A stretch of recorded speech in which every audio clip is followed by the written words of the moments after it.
بحمد اللہ تعالی ذکر آل و اصحاب کی اس نشست جس کو ہم حضرات اہل بیت اعظام رضوان اللہ اجمعین کی منزلت اور مقام و قدر جو اللہ رب العالمین عز اسمہ اور اس کے نبی مکرم صلی اللہ علیہ وسلم نے عطا فرمائی ہے، اور وہ ذکر سراسر عبادت، دلوں کو نور کرنے والا، گناہوں کا کفارہ اور اللہ کو راضی کرنے کا ایک سب سے بڑا وظیفہ ہے۔ اپنی زبانوں کو، اپنے ذہنوں کو، اپنے دلوں کو ان پاکیزہ اذکار اور افکار سے ہم روشن کیے ہوئے تھے۔ یہی وہ محبت ہے جو ان کے کردار کی طرف بڑھاتی ہے، یہی وہ ذوق ہے، یہی وہ محبت ہے، یہی وہ جذبہ ہے جو شریعت پر بندے کو مستحکم کرتی ہے، کیونکہ دل ہی کے جذبے وہ ہیں جو ظاہر کو مضبوط کرتے ہیں۔ اس تسلسل کے ساتھ آج کی یہ ہماری شب کی آخری نشست ہے انشاءاللہ العزیز۔ کل بعد نماز ظہر زندگی رہی تو پیغام کربلا کے حوالے سے کہ کربلا سے امت کو، ہم تمام کو کیا درس ملتا ہے امام علی مقام کی ذات مبارکہ سے، انشاءاللہ العزیز دعائے عاشورہ اور پھر درس تسلیم و رضا جو خانوادہ رسول صلی اللہ علیہ وسلم کا خاصہ رہا، صبر و استقلال، جزا و فضا کی بجائے رب سے محبت کے رشتے میں ہر بلا اور ہر تکلیف کو برداشت کرنا، صبر سے گزرنا اور اس مقام کو پا جانا کہ خدا پھر ان کے لیے کہے کہ ان اللہ مع الصابرین۔ انشاءاللہ العزیز ہم کل کی نشست میں بعد نماز ظہر اس بات کو ذکر کرنے کی سعادت حاصل کریں گے۔ ہماری جو کل کی نشست گزری ہے وہ سید النساء العالمین سیدہ بطول زہرا صلوات اللہ علی ابیہا وعلی بالہا وبنیہا وعلیہا، سیدہ پاک کی منزلت اور مقام کے حوالے سے قرآن و سنت ہمیں کیا آگاہی دیتی ہے، سیدہ پاک کی منزلت اور قدر اللہ کی بارگاہ میں کیا ہے اور نبی مکرم صلی اللہ علیہ وسلم کی جناب میں کیا ہے، اس کا ایک مختصر سا گوشہ اور کچھ ضروری باتیں جو آپ کی فضائل اور آپ کے مرتبے کے حوالے سے اہل سنت کو اپنے عقیدے کی درستگی اور مضبوطی کے لیے سیدہ پاک کے حوالے سے جاننا لازم و ضروری ہے، جو ہمارے بزرگوں کا ہمیشہ سے سلسلہ رہا، وہ ذکر کرنے کی ہم نے سعادت پائی۔ امام اہل سنت رضی اللہ تعالیٰ عنہ کے فتاوی جات جو عشق کا بقع نور ہے اور کمال عقیدت ہے خانوادہ اہل بیت کے ساتھ، اور بالخصوص سیدہ زہرا پاک کے ساتھ سادات کی نسبت مولا مرتضیٰ رضی اللہ تعالیٰ عنہ، علی شیر خدا رضی اللہ تعالیٰ عنہ کی 9 کے قریب مختلف وقت میں ازواج رہی ہیں، یعنی 9 کے لگ بھگ سرکار مولا مرتضیٰ کی شادی ہے، یعنی مختلف وقت میں 4 بیک وقت رکھنا شریعت کی اجازت، اسی اعتبار سے اس ترتیب سے 9 کے قریب آپ کی ازواج ہیں اور 14 سے زیادہ آپ کی اولاد ہیں۔ لیکن آپ کی جو اولاد حضرت مولا مرتضیٰ رضی اللہ تعالیٰ عنہ کی سیدہ زہرا پاک کے صدف مقدسہ سے جو تولد ہوئی ہیں ان کو سادات کہا جاتا ہے، ان کو فاطمی کہا جاتا ہے، اور آپ کی دیگر جو اولاد ہیں امام مولا مرتضیٰ رضی اللہ تعالیٰ عنہ کی دیگر اور ازواج مطہرات سے، تو ان کو قریشی تو کہا جائے گا، علوی تو کہا جائے گا، ہاشمی تو کہا جائے گا، لیکن ان کو سید نہیں کہا جائے گا۔ اس کی تفصیل ہم نے کل آپ کے سامنے ذکر کی کہ حضرت مولا مرتضیٰ کی تمام اولادوں کے اندر اولاد سیدہ زہرا پاک کی خاص خصوصیت ہے، اور یہ اہل سنت و جماعت نے فضائل میں اور نظری میں اس بات کو ذکر کیا۔ کل ہم نے امام احمد رضا فاضل بریلوی نور اللہ مرقدہ کے بنیادی فتووں سے آپ کے سامنے ذکر کی تھی کہ سیدوں میں اور مولا مرتضیٰ کی دوسری اولادوں میں منزلت مولا علی کی طرف سے ہے، تو آپ نے فرمایا نہیں، وہ سیدہ زہرا کی طرف سے، اور سیدہ زہرا پاک کا مرتبہ اور مقام اور ان کی منزلت کو حضور علیہ السلام نے خود ذکر فرمایا، میں فاطمہ کی اولاد کا عصبہ ہوں۔ ہر عورت کی اولاد کے اندر اس کے عصبہ ہوتے ہیں، یعنی ددیال ہوتا ہے۔ میں فاطمہ کی اولاد کا عصبہ ہوں، یعنی ددیال میں سے ہوں، یعنی مراد یہ ہے کہ میں، یوں تو تمہیں نظر آ رہا ہے کہ میں امام حسن و حسین کا نانا ہوں، لیکن اصل میں جو رشتے اور قانون ہے، اس حوالے سے حضور نے اس کو استثناء کرتے ہوئے ارشاد فرمایا کہ میں جہاں پر نانا ہوں وہیں پر میں حسین کا دادا بھی ہوں۔ یعنی اس ترتیب کے حوالے سے کہ حضرت سیدہ زہرا پاک کو یہاں پر بیٹے کا رتبہ دیا گیا، کیونکہ بیٹے کی اولاد کا باپ جو ہے یا چچا، جس طرح کل بھی میں عرض کیا علم وراثت میں یہ ہے کہ جہاں عورت کا حوالہ آ جاتا ہے تو اس کو اسبا نہیں کہتے، عورت کے حوالے کے علاوہ جو رشتے میں رشتہ دار آ جاتے ہیں وہ اسبا کہلاتے ہیں۔ تو یہاں پر تو سیدہ زہرا پاک کے حوالے سے حسنین حضور تک پہنچ رہے ہیں، تو یہ تو خاتون کا حوالہ آ گیا، تو اسبا کیسے بن سکتے ہیں؟ لیکن حضور علیہ الصلوۃ والسلام کو اللہ نے اختیار دیا، سرکار نے خود ارشاد فرمایا جب چاہیں حضور کسی عام حکم سے کسی کو خاص کر دیں اور خاص حکم سے کسی کو عام کر دیں۔ آپ نے فرمایا ہوتا تو قانون یہی ہے کہ جو عورت کی طرف سے رشتہ چلے تو وہ اسبا ہوتا ہے، یعنی ننیال ہوتا ہے، لیکن میرے لیے اور میری بیٹی فاطمہ کا خاصہ یہ ہے کہ میں فاطمہ کی اولاد کا اسبا ہوں، یعنی ددیال میں سے ہوں، یعنی دادا ہوں۔ تو یہاں سے مراد کیا نکلا کہ حسین اور حسن کا میں دادا ہوں اور فاطمہ میرے لیے بمنزلت بیٹا ہے، یعنی یہ محبت اور قدر کو جناب رسول کریم صلی اللہ علیہ وسلم نے ذکر فرمایا۔ پھر ہم نے یہ بھی ذکر کیا آپ کے سامنے کہ آپ کا اسم پاک فاطمہ رکھا گیا، توفیق دے گا کہ وہ مرنے سے پہلے توبہ کر لیں گے، یہی ان کی تطہیر ہے کہ انما یرید اللہ لیذھب عنکم الرجس اہل البیت۔ اللہ نے انما خاصہ، اللہ چاہتا ہی یہی ہے، جزئی نیست، اللہ چاہتا ہی یہی ہے کہ اے نبی کے گھر والوں تم سے ہر قسم کی ناپاکی اور نجاست کو دور کر دے۔ اخلاقی نجاست تو دور کی یعنی واضح ہے، لیکن عقیدے کی نجاست، ہر قسم کی گندگی سے مراد جو اخلاق کی گندگی، عقیدے کی گندگی ہے، ایسی باتیں جس سے اللہ رسول ناراض ہو جاتے ہیں، اس قسم کی اگر گندگی ہے تو نبی پاک صلی اللہ علیہ وسلم کے قلب منیر پر یہ آیت نازل ہوئی کہ اللہ یہ چاہتا ہے کہ لیذھب عنکم الرجس، لے جائے ہر قسم کی ناپاکی کو آپ کے گھر سے، ویطہرکم تطہیرا، اور مکمل پاک صاف کر دے۔ عربی گرامر کے اندر یہ جب ہوتا ہے آبجیکٹ، یعنی جس کو مفعول ہم کہتے ہیں، وہ جب اسی صیغے کے ساتھ آ جائے تو معنی تاکید کا ہوتا ہے، ویطہرکم تطہیرا۔ ویطہرکم جو مفعول بن رہا ہے، یہ جو فعل آ رہا ہے، اسی سے تطہیر بن رہا ہے، یہ دونوں ایک ہی ماخذ ہیں، تو اسی ماخذ سے یعنی ضربتن ضربہ، یعنی میں نے سختی کے ساتھ بار بار اس کو مارا۔ تو جب فعل کے ساتھ اس کے مفعول کو اسی ماخذ کے ساتھ بیان کیا جائے تو معنی شدت کے آتا ہے، تو فرمایا طاہرکم تطہیرا، تو اسی طہر سے فعل بھی لایا گیا ہے اور پھر اسی سے اس کا مفعول بھی لایا گیا، تو معنی اس کے یہ بنا کہ کامل ترین تطہیر جو ہے وہ ہم نے اہل بیت کے لیے رکھی ہے، وَيُطَّهِرَكُمْ تَطْهِيرًا، اور اس تطہیر کا معیار یہاں پر ذکر کیا گیا۔ تو سیدہ زہرا پاک کا اسم شریف فاطمہ رکھا گیا، اور کل ہم نے اس کی بات عرض کی کہ یہ فرضی نام نہیں رکھا گیا۔ آقا کریم علیہ الصلوۃ والسلام کی زبان وہ ہے کہ حضور اگر کسی کو کسی وصف پر اس میں اگر کوئی کوالٹی ہو اور وہ نام دے دیں تو وہ بندہ اگر اس کے اندر وہ صفات نہ بھی ہو تو آپ کے پکارنے سے اللہ رب العالمین وہ صفات ان میں پیدا کر دیتا ہے، جیسا حضرت سفینہ کا واقعہ ہم نے آپ کے سامنے پیش کیا۔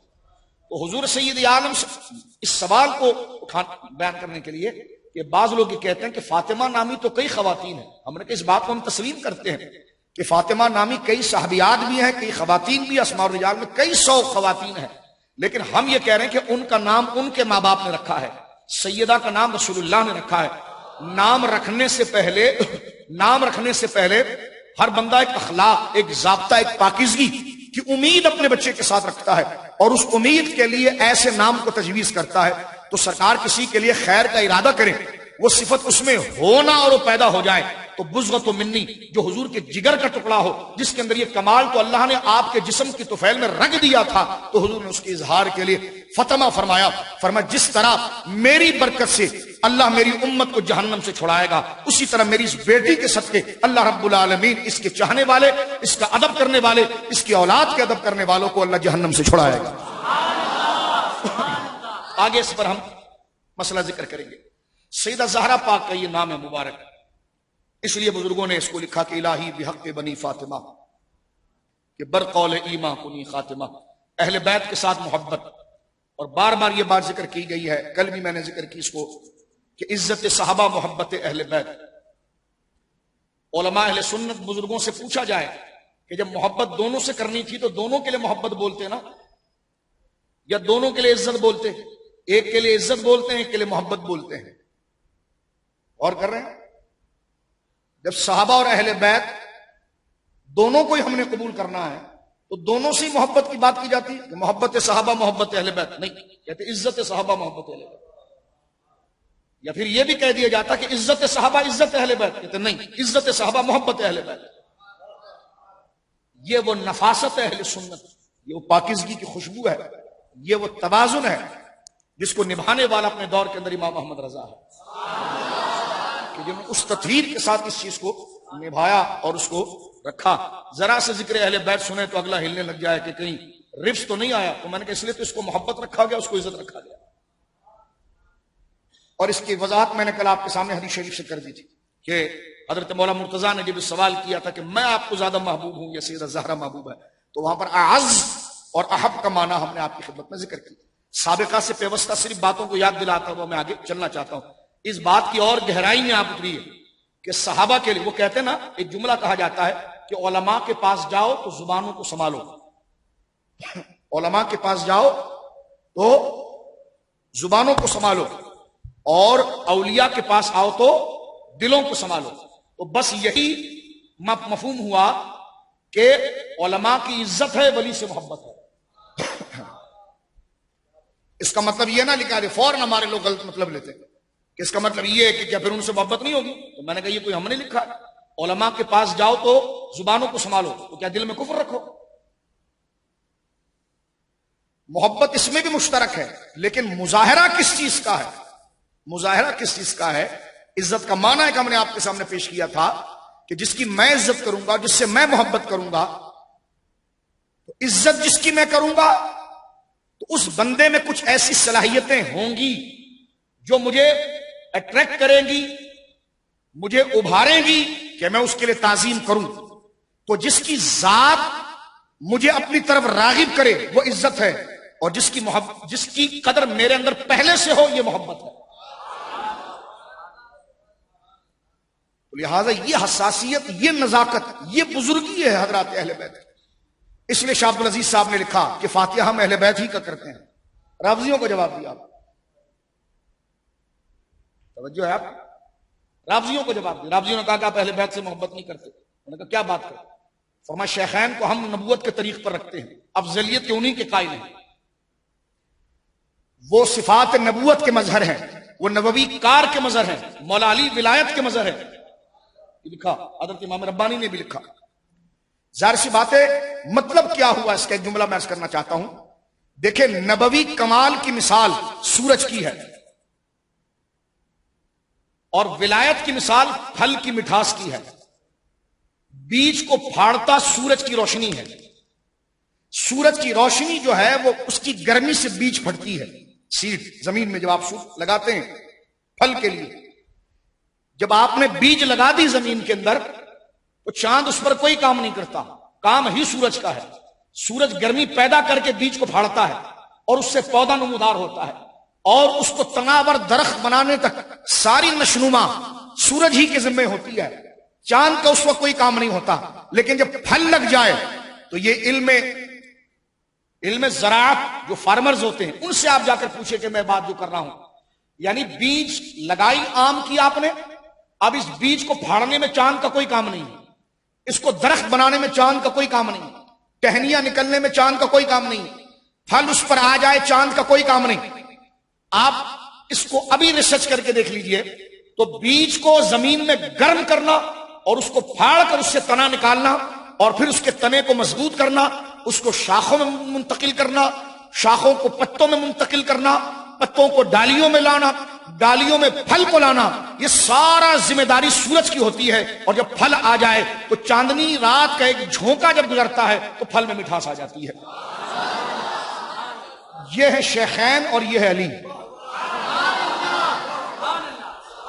یہ اہل سنت کا بیلنس عقیدہ ہے. اگر کوئی مٹھاس کے پیچھے جائے تو سورج تو مقدم ہے، صرف سورج کو لے تو مٹھاس کب لائے؟ تو یہ ہے چار یاروں کا سلسلہ کہ جو نبوی ذمہ داریاں ہیں وہ شیخین ابو بکر عمر سے لی گئی. ان کا کام تھا کہ اسلام کو لا کر اتنی بلندی پر کھڑا کر دینا. جو کام جہاد کرنا، قتال کرنا، علاقوں کو فتح کرنا، پھر تعلیم، تدریس، اللہ کی محبت کو دلوں میں چاشنی کو اتارنا، یہ سرکار مولا مرتضیٰ اور پنجتن پاک کا کام تھا.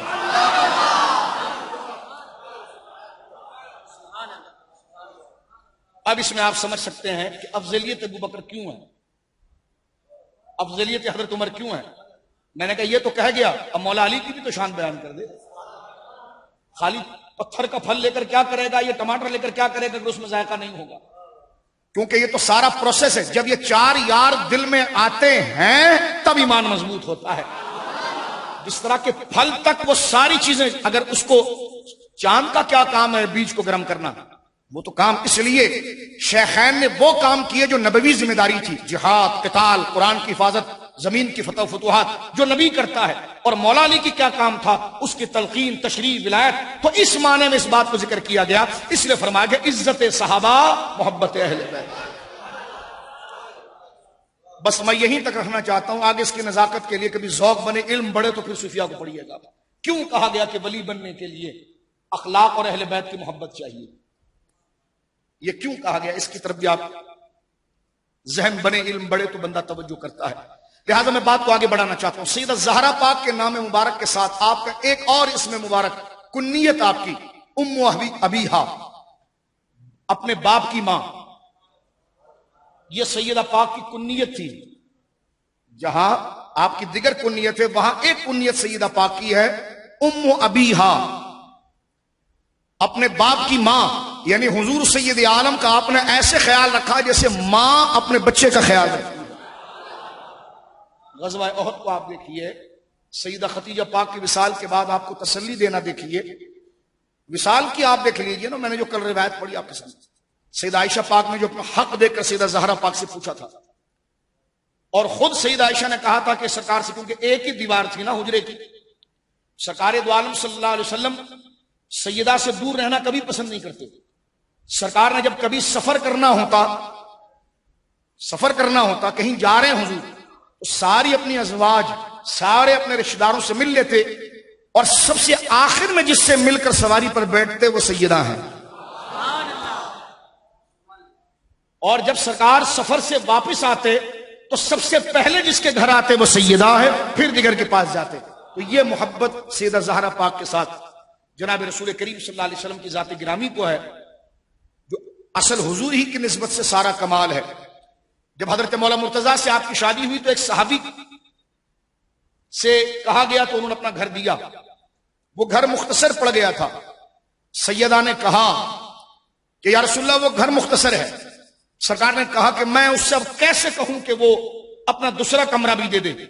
اس صحابی کو پتا چلا تو وہ روتے ہوئے آئے سرکار کے پاس، کہنے لگے یا رسول اللہ آپ کو کہنے کی کیا ضرورت، مجھے آپ اشارہ فرماتے تو میں اپنی ساری جائیداد اٹھا کر پیش کر دیتا. پھر وہ حجرہ منتقل ہوا سرکار کے حجرے کے ساتھ. یعنی آج جہاں ہمارے آقا آرام فرما رہے ہیں وہ حجرہ عائشہ پاک، ہماری ماں سیدہ عائشہ کا گھر ہے. جہاں آج حضور کی قبر شریف ہے، مزار مقدسہ، سن لیجئے، یہ وہ جگہ ہے جو حضرت سیدہ عائشہ کا مکان تھا. یعنی جب آپ ہری جالیوں کے سامنے حاضری دیتے ہیں تو یہ ہری جالیاں جو سامنے ہیں مواجہ مقدسہ، حضور کا چہرہ مبارک جہاں پر ہے علیہ الصلوۃ والسلام، یہ مبارک جگہ، یہ جو چہرہ مبارک جہاں آپ حاضر ہوتے سنہری جالیوں کے سامنے، یہ حضرت عائشہ کا حجرہ. اور بالکل جب آپ اس کے پیچھے باب جبریل سے اگر آپ آئیں، باب بقی سے آئیں گے آپ تو سنہری جالی آ جائیں گی. ادھر باب السلام سے آپ آئیں گے تو سنہری جالی آ جائیں گے. اگر خوخہ ابی بکر والے راستے سے آئیں گے اور ادھر سے باب جبریل سے آئیں گے تو پھر اس کے بالکل بیک پر آپ پہنچیں گے سرکار کی پشت کی طرف، جو ایک چبوترا اصحاب صفہ مشہور ہے، لیکن اختلاف ہے کہ یہ اصحاب صفہ ہے یا اندر چلا گیا جالیوں کے اندر، جو صفہ کا حجرہ جو چبوترا تھا. لیکن یہ بیک کی جو جگہ ہے جس کو اصحاب صفہ کا چبوترا کہہ کر وہاں پر نماز پڑھی جاتی ہے، زائرین بیٹھتے ہیں، اس کے سامنے جو ہری جالیاں نظر آ رہی ہے، بلکہ باب جبریل کے سامنے داخل ہونے کے ساتھ جو دروازہ نظر آتا ہے، اور آج سرکار کی حجرہ مقدسہ میں جانے کے لیے جو دروازہ یوز ہوتا ہے یہ حجرہ فاطمہ الزہرا ہے صلوات اللہ علیہا وعلیہا. یہ آپ کا حجرہ، یعنی، اور یہ حجرہ مبارک کوئی ایسے نہیں ہے کہ جیسے 2,000 گز کا گھر ہو نا. سلام اس پر کہ جس نے بادشاہی میں فقیری کی، فقر اختیاری، جن کے لیے زمین کا بچھونا بچھایا گیا انہوں نے پسند اتنا کیا ہے کہ یا اللہ مجھے ایک وقت کا کھانا ہو تو میری اہل بیت کو 2 کا نہ ہو.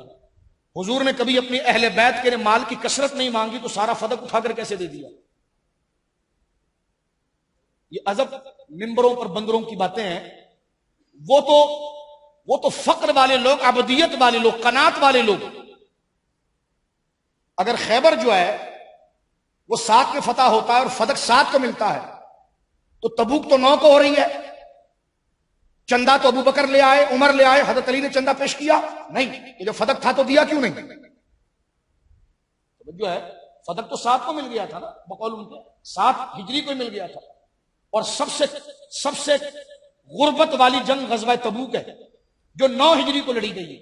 2 سال بعد حضرت عمر چندے کے لیے آدھا گھر لاتے ہیں، حضرت ابو بکر سارا گھر لے آتے ہیں، اور سیدنا عثمان غنی 1000 اونٹ پیش کرتے ہیں. مولا مرتضیٰ جان کے لیے تو آگے آئے، لیکن آپ نے کے پاس کوئی بظاہر رقم نہیں تھی، تو وہ فدق جو اتنا کروڑوں کا مال دے رہا تھا، حضور اپنی زندگی مبارکہ کے اندر حضرت فاطمہ کو 7ویں ہجری دے دیا تھا، تو پھر چندہ کیوں نہیں دیا؟ پتا چلا یہ ساری بوکس باتیں ہیں. سرکار نے دیا کسی کو نہیں تھا، رکھا اپنے اختیار میں تھا. جتنا اہل بیت کا حق تھا وہ ان کو دیتے تھے، باقی فقراء اور مساکین مسلمانوں میں تقسیم کرتے تھے. یہی حضرت ابو بکر نے کیا، یہی حضرت عمر نے کیا، یہی عثمان نے کیا، یہی علی نے کیا. ایک سوال کا جواب دے کر آگے بڑھ دینا چاہتا ہوں، بات یہاں پر آگئی. یہ ملعون نے جو بکواس کی اور بھاگ گیا، اس کی تقریر مجھے کسی نے بھیجی. وہ کہنے لگا جی سنی مولوی کہتے ہیں کہ اگر فدق ابو بکر نے نہیں دیا تو فدق حضرت علی کے دور میں بھی تو آپ کے پاس آیا تھا نا، آپ تو خلیفہ بن گئے تھے، اب آپ اٹھا کر دے دیتے اپنی اولاد کو. لیکن حضرت علی نے دیا. یہ ان کے لیے مچھلی کا نہیں کوئی ایک بہت بڑا کانٹا ان کے گلے کے اندر جو نہ نگل سکتے نہ اگل سکتے ہیں، کہ اگر ابو بکر صدیق نے اہل بیت کو نہیں دیا تو علی نے بھی تو نہیں دیا. وہ بھی تو خلیفہ بنے تھے، سارا خلافت کا نظام ان کے پاس تھا. وہ کہہ دیتے کہ ابو بکر نے غصب کر دیا، نہیں دیا فاطمہ کو معاذ اللہ، تو میں لیتا ہوں حسن کو دیتا ہوں، لیکن نہیں دیا. تو پھر الزامی سوال ہے کہ جو زبانیں تم ادھر نکال رہے ہو تو ادھر نکالو گے. تو وہ ملعون کہہ رہا ہے نہیں، اہل بیت جس چیز کو جو ان سے چھین لی جائے نا وہ واپس نہیں لیتے، بلکہ اتنے دبا کر کہہ رہے تھے آج تک ہمارے ممبروں سے جواب نہیں دیا، میں لے کر آ رہا ہوں. میں 15 منٹ تو اس کے فلسفے کو سنتا رہا کہ جواب کب دے گا. ایسی ہمارے سر میں درد تھا رات تقریر کر کے 3 تقریر کر کے. میں نے کہا سنو جواب کب دے گا. 15 منٹ ادھر طوطا مینا لاٹھی پاکستان یہ وہ گمتا گماتا پورا انہوں نے جو ہے کہ جو لفاظیاں ہوتی ہے کہ جناب منڈکی کو حر بنانا یہ کونا پورا گمانے کے بعد انہوں نے کہا اب جواب یہ ہے ہمارے بچوں کے لیے کہ اہل بیت سے جو چیز چھین لی جائے تو وہ واپس نہیں لیتے، وہ اس لیے علی نے نہیں لیا. تو میں نے کہا خلافت بھی تو بقول تمہارے چھین لی گئی تھی تو علی نے کیوں لے لی پھر؟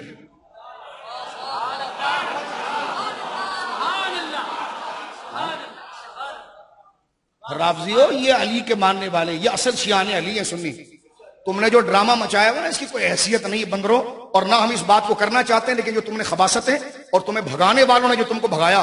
کل کی بھی اس ملعون کی تقریر نیٹ پر آئی ہے جو کل اس نے برطانیہ کے اندر بکواس کی ہے.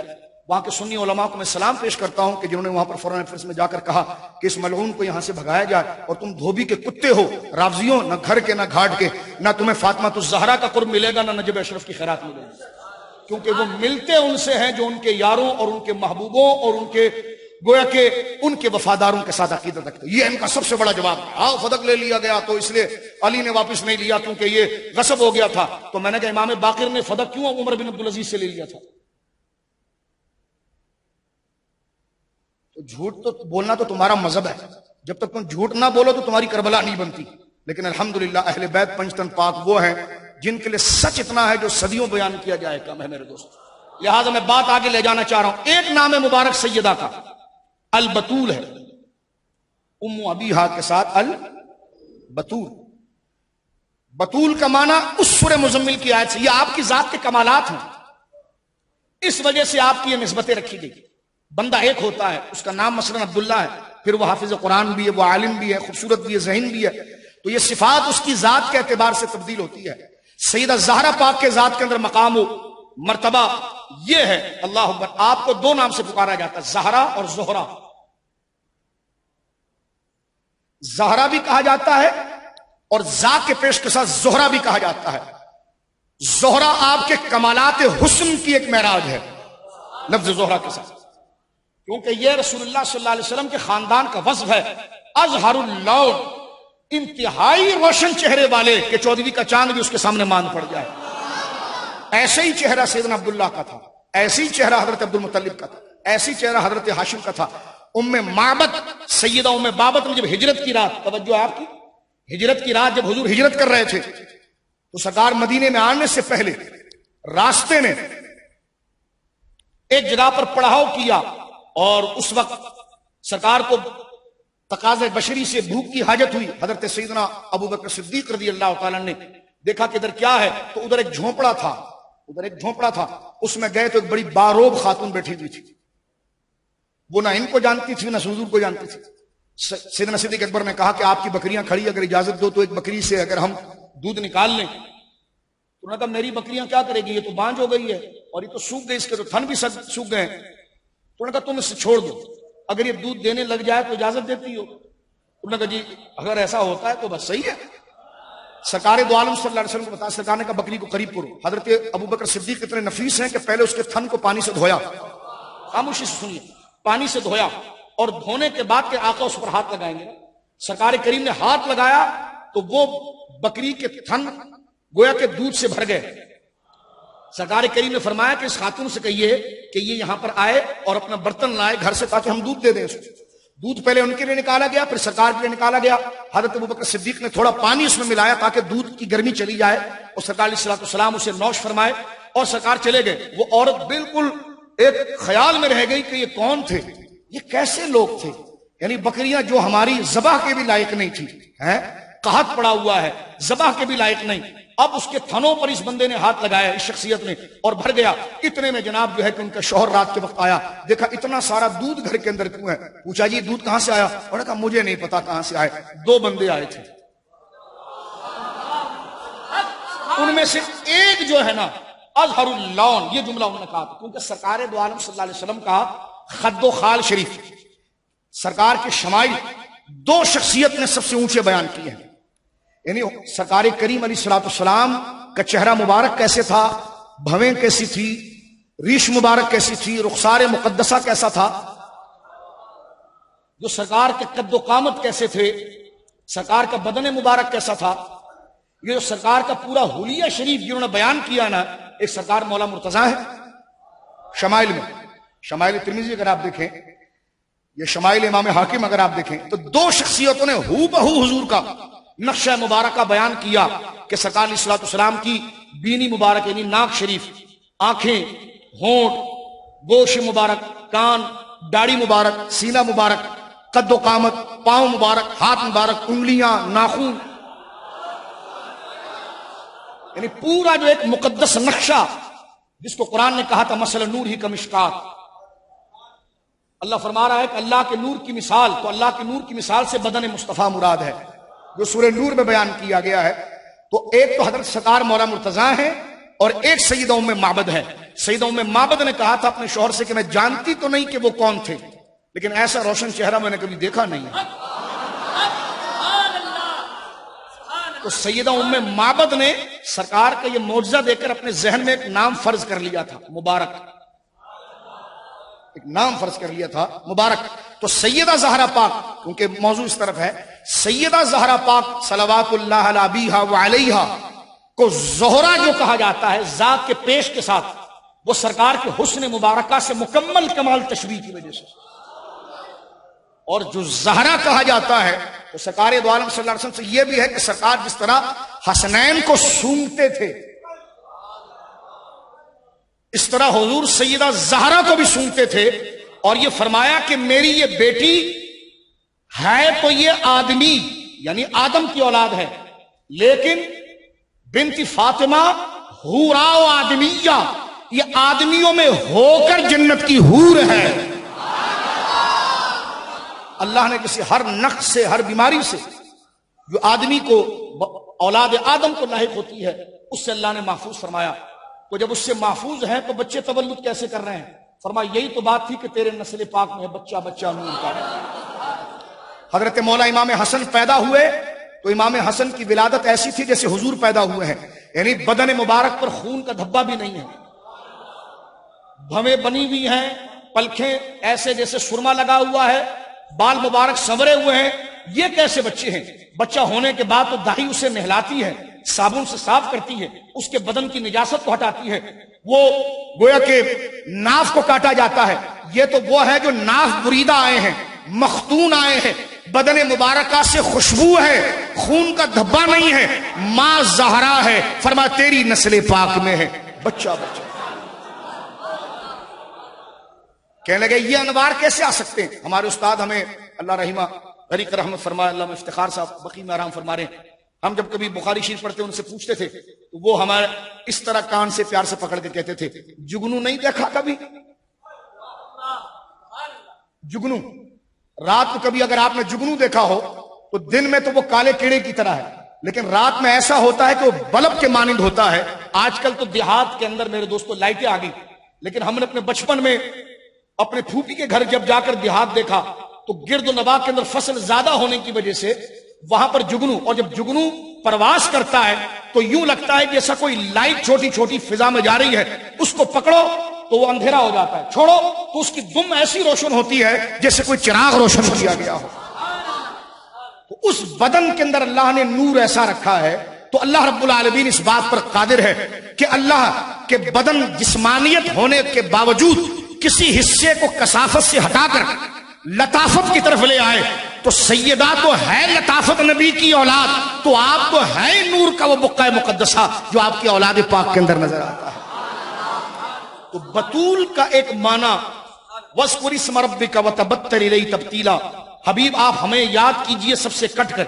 سیدہ زہرا پاک کا نام مبارک بطول یہ آپ کی کثرت عبادت کی وجہ سے، یا آپ کی تقوی و شرافت کی وجہ سے، کیونکہ بطول کا معنی یہ ہے کہ دنیا سے کٹ کر اللہ کی طرف متوجہ ہونے والی۔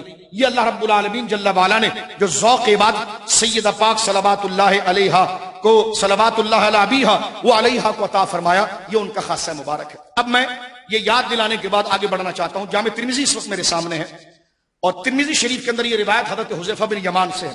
سنیے آپ کہ کس اہتمام سے ذکر اہل بیت ہوتا ہے اور اللہ اس کے لیے اہتمام کیسے فرماتا ہے۔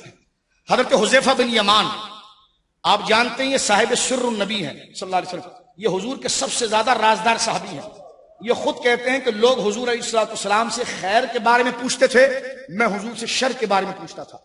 ان کو حضور نے ایک ایک منافق کے بارے میں بتایا ہے، اور منافق چہرے سے نہیں، کیونکہ جس طرح ایمان اندر کی چیز ہے اس طرح نفاق بھی اندر کی چیز ہے۔ تو سرکار دو عالم صلی اللہ علیہ وسلم کے یہ وہ صحابی ہیں بلا تشبیہ جس کو اسکینر مشین کہا جائے، اگر بندہ اپنے بکسے کے اندر، اپنی پیٹی کے اندر کہیں ایک سوراخ میں بھی کوئی چیز لپیٹ کے چھپا دے تو اسکینر سے جیسی گزرتی ہے تو وہ لائٹ اس کے اوپر سے گزرنے کے چال اس کو روشن کر دیتی ہے۔ تو یہ اللہ رب العالمین جل وعلا نے اپنے محبوب کے صحابی سیدہ حذیفہ کو یہ مقام سرکار کی صحبت سے عطا فرمایا تھا کہ آپ جس بندے کے چہرے کو دیکھتے تھے تو جان لیتے تھے کہ اس کے دل میں ایمان کتنا ہے اور نفاق کتنا۔ تو یہی وہ صحابی حضرت حذیفہ بن یمان، یہ کہتے ہیں سالتنی امی متا احدک تعنی بن نبی، میری ماں نے ایک دن مجھ سے پوچھا حضور کے پاس کب گیا تھا تو، نبی پاک صلی اللہ علیہ وسلم کے پاس کب گیا تھا تو وہ کہتے ہیں کہ مالی بھی احد منذ قضا قضا، بہت دن ہوا میں گیا نہیں حضور کے پاس۔ تو کہتے فنانت منی فقال لها دعینی آتی النبی صلی اللہ علیہ وسلم، یعنی اس ماں نے یہ گویا کہ اصرار کیا کہ تو اتنے دن سے نہیں گیا، جا اور حضور سے ملاقات کر کیا۔ کہتے ہیں حضرت حذیفہ بن یمان میں حضور کے پاس پہنچا، فاصلی معه المغرب، میں نے حضور کے ساتھ مغرب کی نماز پڑھی۔ تو سرکار کی عادت کریمہ تھی کہ مغرب کے بعد پھر نوافل اور پھر عبادت الہی، کہتے لمبا وقت گزر گیا گویا کہ اس میں، اور اس میں یہاں تک کہ عشاء کا وقت آ گیا، حتی صلیت العشاء، میں نے حضور کے ساتھ عشاء کی نماز پڑھی۔ ثم انتفل فتبعته، بھی جب سرکار عشاء کی نماز پڑھ کر چلنے لگے تو میں حضور کے پیچھے پیچھے چلنے لگا۔ حضرت حذیفہ بن یمان کہتے ہیں فسمع صوتی، حضور نے میرے چلنے کی آواز سنی، میرے چلنے کی حضور نے آواز سنی۔ قال من هذا من هذا، کون ہو تو، کہنے کہ حذیفہ، میں حذیفہ ہوں یا رسول اللہ۔ قلت، سرکار دو عالم صلی اللہ علیہ وسلم سے میں نے کہا میں حذیفہ ہوں۔ سرکار فرما ما حاجتک، کیا کس کام کے لیے تو آیا ہے؟ غفر اللہ لک ولی امک، یعنی ابھی تو حضور نے پوچھا تو کون ہے، انہوں نے کہا میں حذیفہ۔ تو حضور نے فرمایا اللہ تجھے بھی بخشے تیری ماں کو بھی بخشے۔ فرق ادھر سے نام پوچھا، ادھر سے ارادہ سامنے ظاہر تھا، کیونکہ وہ اپنی والدہ کے کہنے پر آئے تھے نا، صرف اپنا نام بتایا، اپنے آنے کی وجہ نہیں بتائی۔ سرکار نے نام سننے کے ساتھ فرمایا خدا تجھے بھی بخشے تیری ماں کو بھی بخشے۔ پھر سرکار علیہ الصلوۃ والسلام نے فرمایا کہ ایک بات سن، ابھی جو میرے قریب ایک بندہ گزرا ہے، ایک بندے کو تو نے گزرتا ہوا دیکھا، حذیفہ اس کو تو نے دیکھا تھا جو میرے قریب سے گزرا؟ کہنے کہ حضور ہاں وہ گزرا۔ سرکار فرمایا ان ھذا ملک، وہ فرشتہ تھا، وہ ایسا فرشتہ تھا، غور سے کیجئے گا، جامع ترمذی، لم ينزل الارض قط قبل هذه الليلہ، یہ پہلی دفعہ آج رات ہی آسمان سے زمین پر آیا ہے، اس سے پہلے یہ فرشتہ، اہتمام آپ دیکھیے ذرا، یہ وہ نہیں جو بار بار آ رہا جا رہا ہے، فرمایا آج یہ رب کو راضی کر کے آیا کہ آج میں جاؤں گا، اور اللہ نے اس کو اجازت دی اور اس زمین پر آیا۔ فرمایا استأذن ربہ، اللہ رب العالمین نے اس کو اجازت دی، وہ آیا اور آ کر اس نے وَيُبَشِّرُنِي، اور مجھے صرف ایک بات بتانے کے لیے آیا، اللہ کی طرف سے آیا، اللہ کی طرف سے اجازت لے کر آیا، اتنا شوق ہے کہ اللہ میں جاؤں اور ایک بات کہوں، اور وہ بات جو تو کر رہا ہے میرے مولا، وہ تو اجازت دے کہ وہ بشارت میں جا کر نبی کو سناؤں۔ اب یہ اہتمام آپ دیکھیے ذرا، یہ سارا اہتمام دیکھیے، اور حضور نے فرمایا آج سے رات سے پہلے وہ آیا نہیں تھا۔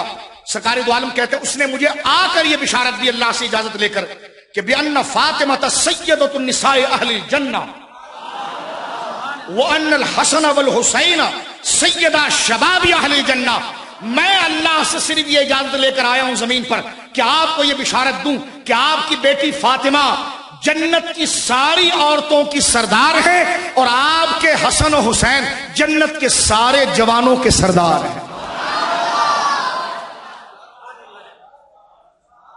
اب یہ دیکھیں فرشتہ آیا، حذیفہ بن یمان گئے، وہ چلتا ہوا دیکھا، حضور نے پوچھا، یہ پہلی دفعہ آیا، تو یہ سارے اہتمام ان کی قدر، ان کی منزلت اور ان کے مقام کو بیان کرتے ہیں، اس لیے ان کی مناقب اور ان کی شان اور ان کی عظمت کو میرے دوستوں بزرگوں درج کیا جاتا ہے، لکھا جاتا ہے۔ تو یعنی اہل بیت کی فضیلت کو فرشتے پہچانتے بھی ہیں اور وہ دلچسپی کا بھی مظاہرہ کرتے ہیں، اور اللہ سے یہ چاہتے ہیں۔ لوگ کہتے ہیں کہ آپ منقبت پڑھ رہے ہیں، میں نے کہا یہ تو فرشتوں کی سنت ہے، یہ تو فرشتوں کا مطالبہ ہوتا ہے کہ ہم جائیں اور سیدھا زہرا پاک کی شان بیان کریں، ہم جائیں اور حسنین کی شان بیان کریں میرے دوستوں بزرگوں۔ تو اس حدیث پاک کے اندر سیدہ پاک کے لیے ایک لقب اللہ کی طرف سے آیا، سیدان کہ یہ لقب مبارک اس حدیث پاک کے اندر واضح طور پر آ گیا کہ سیدۃ النساء اہل الجنہ، جنت کی ساری عورتوں کی سردار، سیدہ، سید، اس کے کیا معنی ہوتے ہیں غور کیجیے۔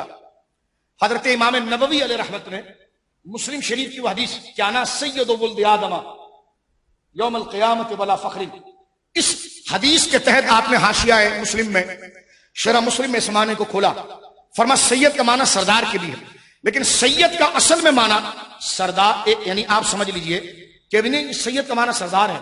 میں نے کہا وہ کچھ نہ کر سکے، اس کے پاس ہو نہ کوئی فائدہ نہ پہنچائے تو کس کام کا سردار؟ سردار کا معنی ہی مشکل کشائی بنتا ہے۔ بھائی سردار کون ہوتا ہے؟ جو مظلوموں، غریبوں، محتاجوں، حاجت مندوں جو پرابلم میں ہیں ان کو دور کرے، ہے وہ سردار، لیکن کسی کا کچھ بھی نہیں کر سکتا، کوئی نفع نہیں دے سکتا، انہیں کبھی کہا کہ سردار ہے۔ تو سید کا معنی سردار کے بھی آپ لیں گے تو سرداریت ہے اپنے ماتحت کے ساتھ، جو اپنے ماتحت کی ضرورت کی تکمیل کرے، اس کی حاجت کو پورا کرے، اس کو مشکل سے اس کی مشکل کو ہٹائے، یہی مرتبہ گویا کہ سردار کا ہے۔ اور اسی لیے امام نبوی علیہ رحمت نے سید کا معنی یہ کیا کہ سید ایک ٹائٹل نیم ہے اس ذات کے لیے کہ جس کے حضور لوگ اپنی مشکلیں لے کر آئے اور وہ ان کی مشکلوں کو دفع کرے، ہٹائے، ختم کرے، اس سے سید کہتے ہیں۔ اس لیے حضور نے خود کے لیے کہا انا سید ولد آدم یوم القیامت ولا فخر، میں قیامت کے دن آدم کی ساری اولاد کا سردار اور سید ہوں۔ کہتے نبی مشکل کشا ہوتا ہے؟ میں نے کہا سید کا معنی تو کر دیں ذرا۔ سرکار سید ہی کہہ رہے ہیں، کوئی اور لفظ کیوں نہیں کہہ رہے؟ جس طرح حضور نے ایک حدیث میں فرمایا انا قائد، میں اولاد آدم کا قائد ہوں، تو اس کا معنی یہ ہوا کہ ساری امت میرے پیچھے، میں سب سے آگے، میں ان کا لیڈر ہوں، ایک بات۔ لیکن اس کے ساتھ جس طرح قائد الگ فرمایا، کیونکہ حضور کی ذمہ داریوں کے حضور کی میدان محشر میں مختلف ذمہ داریاں ہیں اور آپ کے کمالات کے مختلف گوشے ہیں، جہاں آپ ساری خدائی کو گویا کہ کمانڈ کریں گے وہیں پر ان کی حاجتوں کو بھی دور کریں گے. تو جب کمانڈ کریں گے تو قائد ہیں, حاجتوں کو دور کریں گے اور پورا کریں گے تو پھر آپ سید ہیں. تو فرمایا سیدۃ النساء اہل الجنہ کہ جنت کی عورتوں کی سردار, یعنی وہی بات یہاں پر آ گئی کہ جن کے غلاموں کو اللہ رب العالمین ان کے نام کے صدقے جنت عطا فرمایا. ایک حدیث پاک مستدرک کے اندر موجود ہے, ذرا غور کیجئے, کیونکہ ظاہر سی بات ہے حسنین کو راضی کرنا ہے تو ان کی امی جان کا ذکر کرنا. غور کیجئے آپ, ایک حدیث پاک مستدرک کے اندر موجود ہے جس میں حضور علی سیدہ عائشہ پاک سے حدیث ہے. عائشہ پاک نے فرمایا یا فاطمہ, حضور نے فرمایا تھا یا فاطمہ رضی اللہ عنہا الا ترضینا, فاطمہ کیا تو اس بات سے راضی نہیں؟ یہی وصال کے وقت فرمایا. تو ناراض کیوں ہو رہی ہے, رو کیوں رہی ہے؟ اور روایت میں آتا ہے سیدہ عائشہ کہتی ہیں کہ سیدہ آئی تو حضور کے اوپر گر گئی, یعنی یہ محبت کا عالم تھا. تو سرکار علیہ الصلوۃ والسلام نے ان کو روتے سے تسلی دیتے ہوئے ارشاد فرمایا یا فاطمہ الا ترضینا, روتی کیوں ہے؟ خدا نے تجھے مرتبہ اور مقام یہ دیا ہے کہ تو اس بات سے راضی نہیں ہوتی کہ ان تکونی سیدۃ النساء العالمین وسیدۃ النساء احد الامہ وسیدۃ النساء المؤمنین. کیا تو اس بات پر خوش نہیں سیدہ کہ اللہ نے تجھے تمام عالمین کی عورتوں کی سرداری اور افضلیت عطا فرمائی, اس امت کی. یہ بھی فرما سید, توجہ سنیے گا, بڑی پیاری بات, سیدۃ النساء هذه الامہ, میری اس امت کی تمام پاک باز اور شریف اور زکیہ خاتونوں کی تجھے سردار بنایا, اور سیدۃ النساء المؤمنین, اور مومنین کی تمام عورتوں کی سردار بنایا. یعنی تین وصف حضور نے ذکر فرمائے, عالمین کی سردار, عالمین کی عورتوں کی سردار, مومنین کی عورتوں کی سردار, اور میری امت کی عورتوں کی سردار. دور اتنا آ گیا کہ اب لوگ رافضیوں کے رد میں کرتے کرتے پھر بغض کی طرف گئے. اب وہ برطانیہ میں ایک بحث چل پڑی ہے کہ سیدہ زہرا کو سیدہ النساء العالمین نہیں کہا جا سکتا. میں نے کہا تمہارے پیچھے پھر بھی لوگ نماز پڑھ لیتے ہیں, پھر بھی تم پیر ہو, پھر بھی تم مفتی کہلاتے ہو, اتنی بدبو والی بات کر کے. جو ہے کہ لیکن نساء العالمین میں تو پھر حضور بھی آ گئے. اب دیکھو خواہ مخواہ کی بات, عالمین میں تو حضور بھی آ گئے, نبی بھی آ گئے. تو میں نے کہا یہ جو لوگ کہتے تھے غوث پاک کے لیے کہ قدمی حاضی علی رقبۃ کل ولی اللہ, غوث پاک نے کہا کہ میرا قدم ہر ولی کی گردن پر ہے, تو نبی بھی تو ولی ہوتا. ابو بکر بھی ولی ہیں. کتنے نہیں, وہ خصہ منہ الباز ہے, بعض افراد خاص کیے گئے. تو میں نے کہا غوث پاک کے لیے تعویل تیرے کو سمجھ میں آتی ہے, سیدہ پاک کے لیے سمجھ میں نہیں آتی. جو ہے سیدۃ النساء العالمین نہیں کہہ سکتے آپ. میں نے کہا جب اعلیٰ حضرت لکھ رہے ہیں سیدنا ابو بکر صدیق کے لیے اصدق الصادقین, سارے سچوں میں سب سے بڑا سچا, وہ تو خود خدا ہے, وہ تو نبی پاک ہے. جو ہے اصدق الصادقین سید المتقین, سید المتقین حضور کی ذات ہے. کہتے ہیں مقصود کائنات نہیں کہہ سکتے. تو میں نے کہا سید المتقین کیسے کہہ سکتے؟ اگر سیدہ زہرا پاک کو مقصود کائنات نہیں کہہ سکتے کیونکہ مقصود کائنات حضور ہیں, تو حضرت ابو بکر کو سید المتقین کیوں کہتے ہیں؟ وہ بھی تو حضور ہیں. حضرت غوث اعظم کو محی الدین کیوں کہتے ہیں؟ وہ بھی تو حضور ہیں. حضرت عمر کو فاروق اعظم کیوں کہتے ہیں؟ وہ بھی حضور ہیں. کہتے نہیں اس معنی میں خاص ہے. تو میں نے کہا اسی خاص معنی میں ذکر کیا جاتا ہے. یہ بات آپ کے ذہن میں آتی کیسے ہے؟ یقیناً حضرت ابو بکر اصدق الصادقین ہیں اپنے درجے میں. مقصود کائنات یہ پنجتن پاک ہے اپنے درجے میں. اصدق الصادقین جس معنی میں حضور ہیں اس معنی میں ابو بکر نہیں. تو جس معنی میں حضور مقصود کائنات ہے اس معنی میں یہ نہیں. صرف ان کے لیے کیوں ماتھا پھڑکتا ہے؟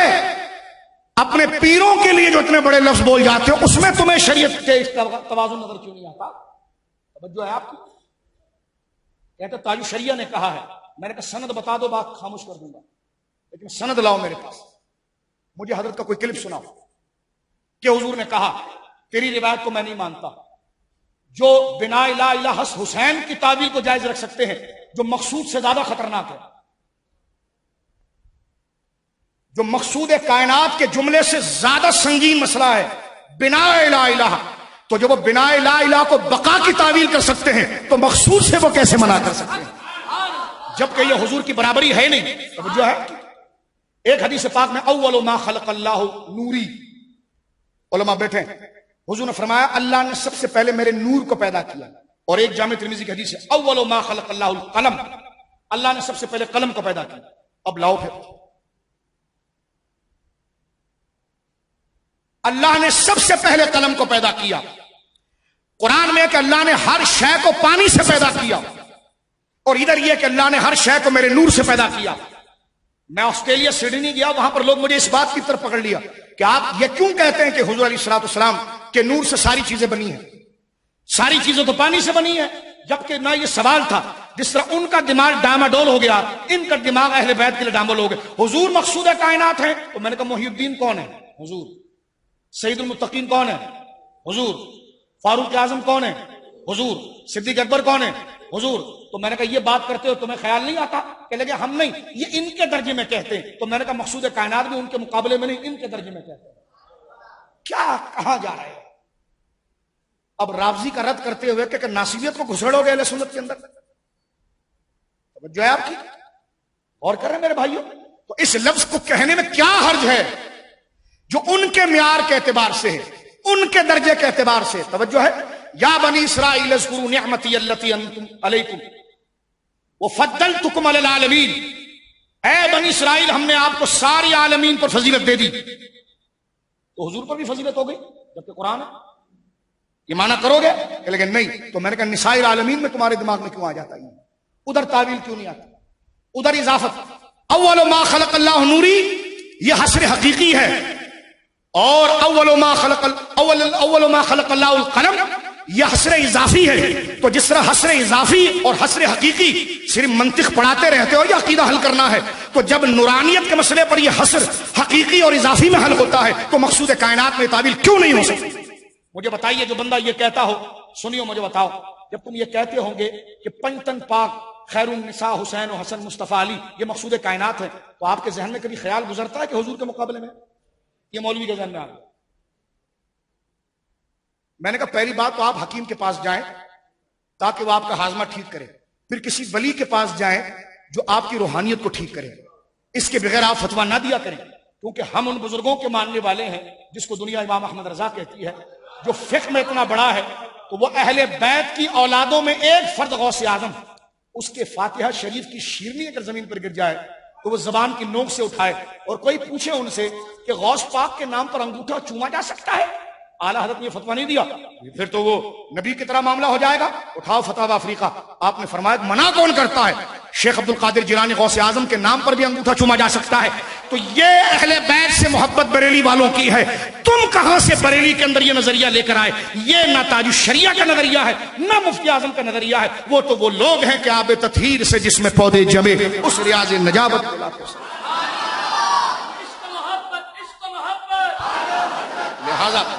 لہذا کیا وجہ ہے اس میں مقصود کائنات؟ شاہ حسین کی تعبیر حضرت تاج الشریعہ کے ساتھ توجہ آپ، یعنی آپ دیکھیے دماغ پر یہ بھاری پیغام کہ سیدہ پاک کو امت کی عورتوں کی سردار تو آپ کہہ سکتے ہیں۔ ایک بندہ کہنے لگا یہ بڑی اہم بات، کہتے سیدتو نساء ہذہ الامہ، یہ تو ہم جائز سمجھتے ہیں کہ اس امت کی ساری عورتوں کی سردار، عالمین کی سردار نہیں کہہ سکتے۔ تو میں نے کہا ساری عالم میں سب سے افضل امت کون سی ہے؟ مجھے ذرا یہ بتائیے، ساری امت میں، ساری کائنات میں سب سے افضل امت کون سی ہے؟ تو جو اس امت میں افضل ہوگی تو عالم سے افضل ہو گئی نا۔ کیا کر رہے ہو آپ؟ کیوں نہیں خوشبو کی طرف چلتے؟ کیوں نہیں درست مضمون کی طرف چلتے؟ ڈانٹ نہیں رہا، یہ ڈیبیٹ کا انداز ہے تاکہ اس انداز میں سوال جواب میں گفتگو کروں تو آپ کا ذہن کھلے۔ تو بالکل سیدہ پاک کے لیے حدیث کے اندر الفاظ ہے کہ الا یا فاطمہ الا تردین ان تکونی سیدۃ النساء العالمین۔ میں نے کہا آپ کے لیے تو کسی ضعیف قول میں بھی کوئی فضیلت نہیں آئی، سیدہ کے لیے جو نص آ گئی تو اس میں تعویل کرنا یہ غیر مقلدین کا نظریہ ہوتا ہے، اہل سنت بریلی والوں کا کبھی ذہن اس طرف جاتا ہی نہیں۔ وہ تو ان کے فاتحے کی شیرنی کو اپنے لیے غلاف قرآن کا درجہ دے دیتے ہیں، اور ایسی اس کی قدر کرتے ہیں. توجہ ہے آپ کی، ایسی ان کی قدر کرتے ہیں. ابھی مفتی اعظم ہند کا عرس ہے، انشاءاللہ اعلان ہو جائے گا 14 محرم کو اسی مسجد میں، تو میں انشاءاللہ آپ کے سامنے عرض کروں گا. لیکن میں نہ ڈانٹ رہا ہوں، نہ جھڑک رہا ہوں، نہ توہین کر رہا ہوں. نہ کسی کی توہین مقصود ہے، نہ کسی کو جھڑکنا مقصود ہے. مقصود یہ ہے کہ جو مسلم مسائل ہے، خدا کے واسطے آج اس کو متنازع نہ بناؤ. میں آپ کے سامنے لسٹ پیش کر سکتا ہوں اہل سنت کے وہ اکابر جنہوں نے رافضیوں کے دانت توڑے ہیں، لیکن وہ سیدہ کو سیدہ نساء العالمین کہتے تھے. سیدہ کو سیدہ نساء العالمین کہنا شیعت نہیں. وہ لوگ جنہوں نے شیعت کا مقابلہ کیا، وہ ہاشم ٹھٹوی جو ٹھٹا میں آرام فرما رہے ہیں، حضرت قطب عالم نقشبندی سلسلے کا بادشاہ، جس نے افضلیت ابوبکر صدیق پر تفضیلیت کو گاڑ دیا. لیکن جب ان سے کسی نے پنجتن پاک کے بارے میں سوال کیا کہ پنجتن پاک کا لفظ کہہ سکتے ہیں، تو پوری کتاب اس پر لکھی جس کا ترجمہ ہمارے اس کراچی سے شائع ہوا. علماء نے تحقیق کی، انہوں نے کہا پنجتن پاک کا لفظ کہنا جائز ہے، اس کو شیعت کہنا بہت بڑی جہالت ہے. اور یہ وہ سیدنا ہاشم ٹھٹوی ہے رحمت اللہ علیہ، جنہوں نے افضلیت ابوبکر صدیق پر 100 سے زیادہ نصوص اس مسئلے کے قطعی ہونے پر لا کر تفضیلیت کو ختم کیا. کن کی بات کر رہے ہیں؟ ایسے مضبوط اہل سنت کے ترجمان جو صدیق اکبر کی افضلیت کا دفاع کرنے والے لوگ ہیں، لیکن وہ سنی ہے، وہ جو درجہ جس کا ہے ہر ایک کے درجے کو کشادہ قلبی کے ساتھ قبول کرتے ہیں. آپ نے پنجتن پاک کے لفظ پر پوری کتاب لکھی اور کئی احادیث جمع کی اور فرمایا پنجتن پاک کا لفظ کہنا جائز، بولنا جائز، یہ طریقہ جائز. دیکھیے نا، اسی تو اعلیٰ حضرت نے ان پانچوں کا الگ ذکر کیا اور ساتھ میں تفصیل کے ساتھ میرے دوستوں ذکر کیا. تو جی فلاں بول رہا ہے پنجتن پاک، تو میں نے کہا فلاں بولا ہے، بولتا رہے. صحیح بات اگر کوئی غلط آدمی کر دے تو کیا صحیح بات کرنا چھوڑ دیں گے؟ یہ کیسے ہو سکتا؟ ورنہ تو اللہ کا نام تو سب لے رہے ہیں، نبی پاک کی رسالت کا نام سب لے رہے ہیں، تو یہ کیا چھوڑ دیا جائے گا؟ اس قسم کے سوالات خارجی اہل سنت میں لاتے تھے. یہ ہمارا مزاج کبھی سنیت کا رہا نہیں، لہذا اس بات پر میں رکھا اس لیے کہ بچے یہاں پر بیٹھے ہیں. سیدہ پاک کو سیدتو نساء ہذہ الامہ یہ بھی کہہ سکتے ہیں کہ اس امت مصطفیٰ کی تمام پاک باز عورتوں کی سردار، تمام مومنین عورتوں کی سردار اور تمام عالمین کی عورتوں کی سردار. اس میں شرن کوئی حرج نہیں، یہ ایمان کا تقاضا ہے. اس میں حرج کیا ہے؟ جب بندہ کہنے والا صحیح العقیدہ شخص ہو، اکابر کی تعلیم کا پابند ہو، اس کے ذہن میں ربز اور خروج اور ناسبیت اور تفضیلیت کا شائبہ نہ ہو. یہ تو آپ کہیں گے شاہ صاحب کیا بات کر رہے ہیں، یہ تو اب تک آپ کے بھی دماغ میں کبھی نہیں گزری ہوگی. یہ تو میں نے سوال کے جواب میں بات کی ہے تو بات آپ کے سامنے آئی. لیکن ایک تحقیقی نشست ہے، اس میں خطرہ آنے سے پہلے، مرض آنے سے پہلے دوائی کا نام ہونا چاہیے. یہ جو ایمان کے کرونا ہے نا، اس کے آنے سے پہلے بندہ پہلے سے اپنے آپ کو، میرے دوستوں بزرگوں، ایسی دوائیوں سے تیار کرے کہ ایمان کو وہ کرونا نہ لگے. اس لیے کہ ایمان کو وہ بد مذہبیت کے کرونا اور ڈینگی سے بچانے والی چیز صحابہ اور اہل بیت کی محبت اور عزت ہے. اب میرے دوستوں بزرگوں، اس بات کو ذکر کرنے کے بعد میں تیسرے مضمون کی طرف آ رہا ہوں.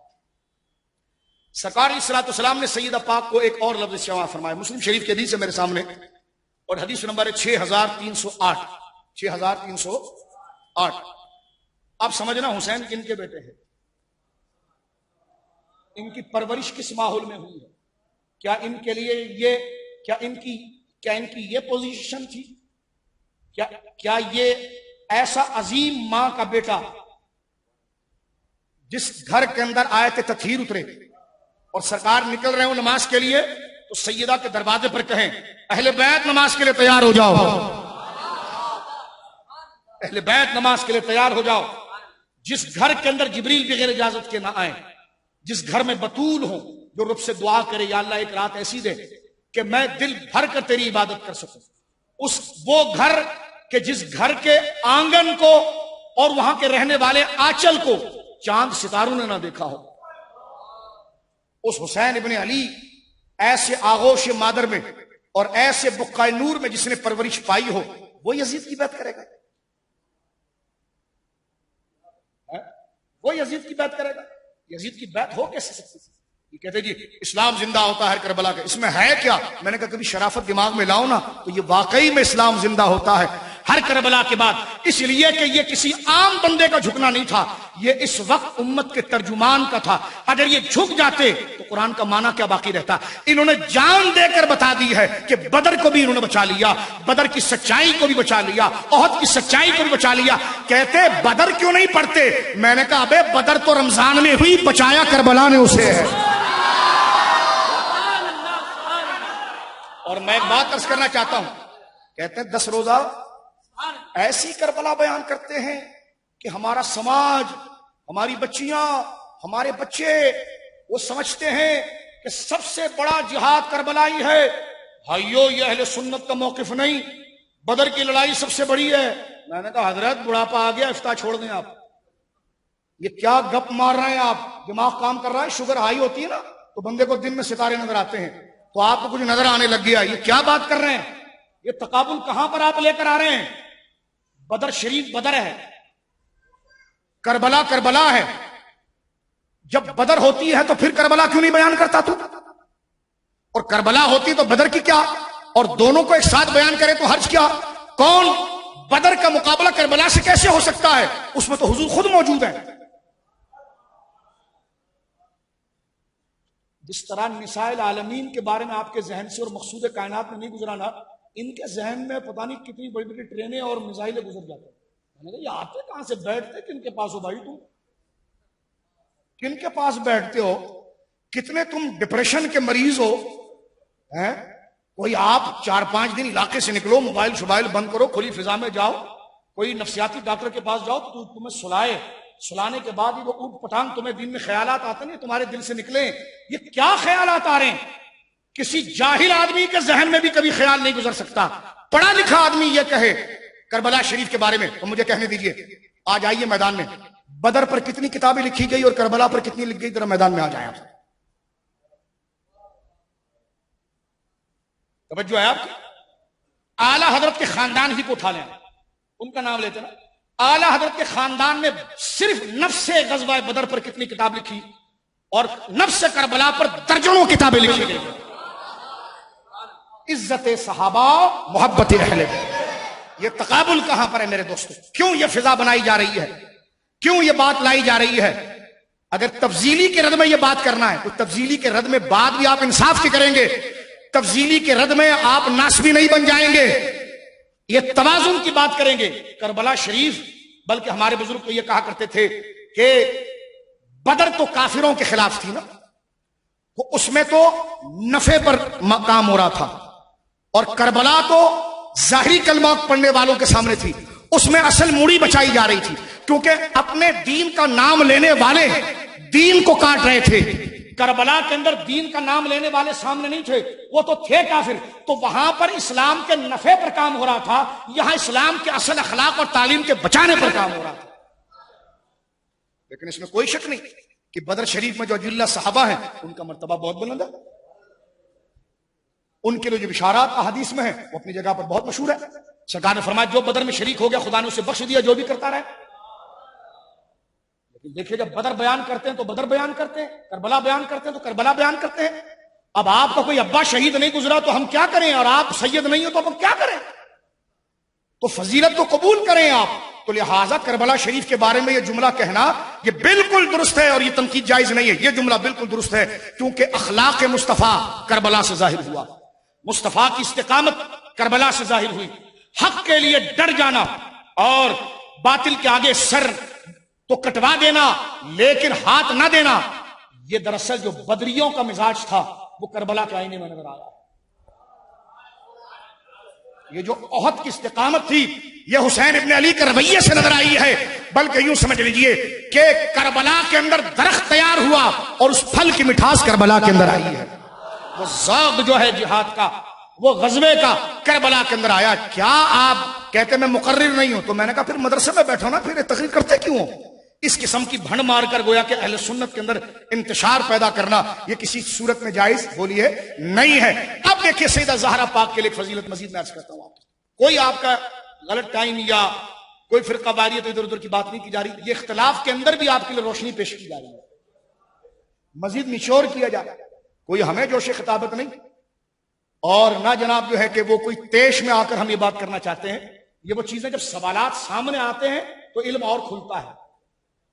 لیکن ہم یہ کہنا چاہتے ہیں اس قسم کی بولی اہل سنت اور پھر اعلیٰ حضرت امام اہل سنت کا نام لینے والا ہو، سرکار حضور صدر الشریعہ کا نام لینے والا ہو، سرکار مفتی اعظم رضی اللہ تعالیٰ کا نام لینے والا ہو، ان کے منہ سے یہ بولیاں جچتی نہیں، یہ اچھی بولی نہیں لگتی. وہ تو ایسے مزاج کے لوگ ہیں جو کہتے ہیں کہ ایسا گما دے ان کی بلا میں خدا ہمیں ڈھونڈا کرے پر اپنی خبر کو خبر نہ ہو. اب آئیے میرے دوستو بزرگوں، سیدہ پاک کی ایک اور فضیلت جو آپ کی ذات مبارکہ کا سب سے بڑا صحرا ہے. یہ مسلم شریف میرے سامنے 6308 نمبر یہ حدیث ہے. ان مسور بن مخرمہ رضی اللہ تعالیٰ بیان کرتے ہیں، قال رسول اللہ صلی اللہ علیہ وسلم، سرکار نے فرمایا، انما فاطمۃ بدعۃ منی، فاطمہ میرے جسم کا ٹکڑا ہے. یؤذینی ما آذاہا، جو اسے اذیت دیتا ہے اس نے مجھے اذیت دی ہے. اب آپ سن لیجئے جو آپ جملے بول رہے ہیں اور سوالات کس کے مقابلے پر کھڑا کر رہے ہیں. توجہ ہے آپ کی، سوالات کس کے مقابلے. امام احمد رضا تو اس فکر کے شخص ہیں، ان کے پاس سوال آیا کہ ایک بندہ یہ کہہ رہا تھا کہ قبر میں میلاد کے بارے میں نہیں پوچھا جائے گا. یہ تم کیا میلاد پر تقریر کر رہے ہو؟ اس دور میں بھی خشکے تھے. تو میرے امام نے جواب دیا کہ قبر میں تو پھر نماز کے بارے میں بھی نہیں پوچھا جائے گا، وہ تو 3 سوال کیے جائیں گے. تو کہ نماز کو چھوڑ دیں گے آپ، روزے کو چھوڑ دیں گے آپ؟ فرمایا ہاں میلاد کے بارے میں پوچھا جائے گا. کیسے؟ کیونکہ قبر میں جواب وہ دے گا جس کے دل میں ایمان ہوگا، ایمان اس کے دل میں ہوگا جس کے دل میں عشق رسول ہوگا، اور میلاد عشق رسول لاتا ہے. یہ ہے ہمارے اکابر کے سمجھانے کا انداز. فتاوی رضویہ شریف سے نہ دکھاؤں تو ٹھیک ہے، آپ نے تخصص کیا ہے، لیکن کچھ نگینے ہم جیسے غریبوں مسکینوں کو بھی حاصل ہوئے ہیں، تو لہٰذا یہ ہم آپ کے سامنے، یہ ہمارے بزرگوں کا مزاج ہے. تنقید نہیں کر رہے، لیکن ایسی بولی نہ بولا کریں. اور ان دنوں میں کہتے غم کیا کریں امام حسین کا، شادیاں کریں. میں نے کہا جس دن تیرا باپ مرے نا تو اس دن میں تیرے پاس آؤں کہ آج آپ کیا ابا مرے تھے؟ کہا. میں نے کہا آج ہی ہمارے بیٹے کی شادی. میں نے کہا جائز ہونا اور شے ہے، اس کی تشہیر اور چیز ہے. عقل سے کام لو. جس دن تمہارا چہیتا تمہارا پیر اور اس کو بے دردی سے اگر شہید کر دیا جائے، اس دن تمہارے گھر کے آگے ہم جشن کی محفل لگائیں اور کہ آج بیٹے کی شادی ہے، لیکن منہ لٹکانا نہیں، کہتا مارتا ہوا آنا. میں نے کہا کچھ تقاضے ہوتے ہیں. وہ حسین ابن علی جن کے لیے ریاکاری کا ماتم تو جائز نہیں، تجدید غم تو جائز نہیں، لیکن آگے میں بتاؤں گا کہ کیا جائز ہے، جو اعلیٰ حضرت کی تعبیر ہے. آج میں بتاتا ہوں آپ کو 24ویں جلد سے بتاؤں گا کہ امام احمد رضا فاضل بریلوی نے مسلمانوں کو کیا تعلیم دی کہ یہ وہ دن ہے کہ آج کی رات جو اہل بیت پر کیسے گزری کھلے آسمان کے نیچے. تمہارے بچے اگر کہیں پر جائیں، بارشیں ہوئی بیچ میں کراچی میں، اللہ آسانی فرمائے. ہاں مجھے ہمارے ایک بچہ ہے مبشر، اس کو پتا چلا کہ جناب جو ہے کہ وہ 4 گھنٹہ لیٹ ہے اور کہیں پھنس گیا. میں بار بار اس سے بھائی سے پوچھتا تھا، یار وہ آیا. پریشانی ہو جاتی ہے، پہنچے نہیں.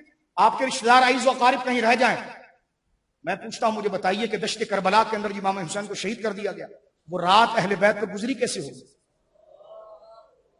سامنے سارے مردوں کی لاشیں ہیں، خیمے جل چکے ہیں اور اندھیرے کا وقت ہے، سامنے جشن ہو رہا ہے. مجھے بتائیے سیدہ زینب نے ان ساری خواتین کے ساتھ وہ رات گزاری کیسے ہوگی؟ وہ غم کے سامنے حضرت امام حسین کا لاشا مبارک، امام علی اکبر کا لاشا مبارک، حضرت قاسم کا لاشا مبارک، 72 سے زیادہ لوگوں کی لاشیں، حضرت زینب کے دونوں دل کے لال محمد اور عون گود کے بچے پڑے ہوئے ہیں. وہ غم کو لانا یہ اور شے ہے، غم کا وارد ہو جانا یہ اور شے ہے. سرکار کے بیٹے حضرت ابراہیم کا انتقال ہوا تو حضور اتنے روئے کہ داڑھی مبارک سے جیسے بال مبارک ہے ہر بال سے آنسو ٹپک رہا. صحابہ نے کہا حضور یہ کیا ہے؟ فرمائیے خود کی کیفیت ہے جو لائی نہیں گئی. یہ تو رقت قلب ہے، یہ تو احساس کا نام ہے، یہ تو احساس کا نام ہے. وہ تو ڈرامہ ہوتا ہے خامخواہ کہ شور شرابہ کرنا، گریبان پھاڑنا، منہ پر تھپڑ مارنا، بعد میں لڈو کھانے کے لیے کھڑے ہو جانا، وہ تو ایک الگ چیز ہے.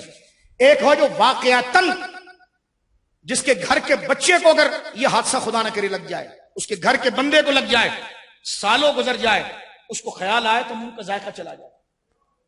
تو یہ تو فطرتی تقاضا. اور جس کے اندر یہ نہ ہو پھر وہ اپنے آپ کو مومن کہے میں حیران ہوں, اور اپنے آپ کو اہل سنت کہے میں حیران ہوں. کیا پڑھا تم نے, کیا پڑھا تم نے؟ اٹھاؤ 24ویں جلد امام احمد رضا کی تعزیے کے مسائل کے ساتھ جو درجنوں مسائل آپ نے سوگ کے بیان کیے ہیں, کس احتیاط کو لکھا ہے وہاں پر, کس طریقے سے اہل بیت کے غم کے لیے جو شرعی تقاضا ہے اس کو ذکر کیا ہے. تو میرے بھائیو غور کیجیے. فرمایا جس نے فاطمہ کو اذیت دی اس نے مجھے اذیت دی. حضرت عبداللہ ابن عباس نے جب خواب میں حضور کو دیکھا تھا نا, جب امام حسین شہید ہوئے, تو سرکار کو کس حال میں دیکھا تھا کہ سر مبارک پر امامہ نہیں ہے, اور حدیث پاک میں آتا ہے کہ داڑھی مبارکہ کے اوپر گرد ہے, یعنی ایسی گرد اڑ رہی ہے, سر مبارک کے اوپر امامہ نہیں ہے, اور حضور کے ہاتھ میں ایک بوتل ہے, اور سرکار زمین سے خون جمع کر رہے ہیں. ابن عباس کہتے ہیں میں نے خواب میں پوچھا یا رسول اللہ یہ کیا ہے؟ فرمایا ان ظالموں نے میرے حسین کو مار دیا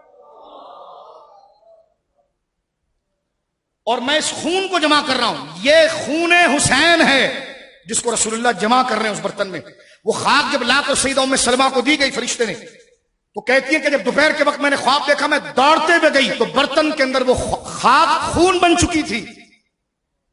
کسی تقاضے پر غم تو ہے بھی نا. اگر اگلا ریاکاری اور ڈرامہ کر رہا ہے تو تم ہر طریقے سے مڑنا شروع کر دو گے. توجہ ہے, اہل سنت کا مذہب مسلک تجدید غم نہیں ہے. ہم اہل بیت کے فضائل کے ساتھ محفلوں کو آراستہ کرتے ہیں, لیکن وہ احادیث جو صحیح سندوں کے ساتھ اور بزرگوں کے معیار کے ساتھ ان کا جلال اور ان کا غم کتابوں کے اندر جو آیا ہے وہ فضائل ہی کا حصہ ہے. ریاکاری اور تجدید غم سے اس کا کوئی تعلق نہیں ہے. اب ہم یہ فتویٰ دینے لگے کہ 10 محرم کو کیا شادی ہو سکتی ہے, تو یہ سوال کرنا بھی آپ کو ضروری ہے. یہ تو ہم نے اسرار احمد کی زبان سے سنا تھا, لیکن کیا اب ہمارے لوگ بھی یہ بات کریں گے؟ ہر مسئلے کا جواب دینا ہے. پھر میں سوال کرتا ہوں آپ سے, نساء العالمین جو نہ مانے اس کا جواب دیجیے. آپ بولے گا نہیں ہم نہیں دیتے. تو میں نے کہا اس کا کیوں دیا؟ پھر کہاں لے جائیں گے؟ پیچھے پوری قوم چلتی ہے. اس مزاج کو منتقل کریں گے ہم. اپنی عزت اپنا تقوی ان کو پہنانے کے بجائے. میں کل کورنگی میں تھا, لانڈی میں تقریر کر رہا تھا. وہ بچہ آیا, اس نے پیر صاحب کا نام لیا, سمندری بابا کا.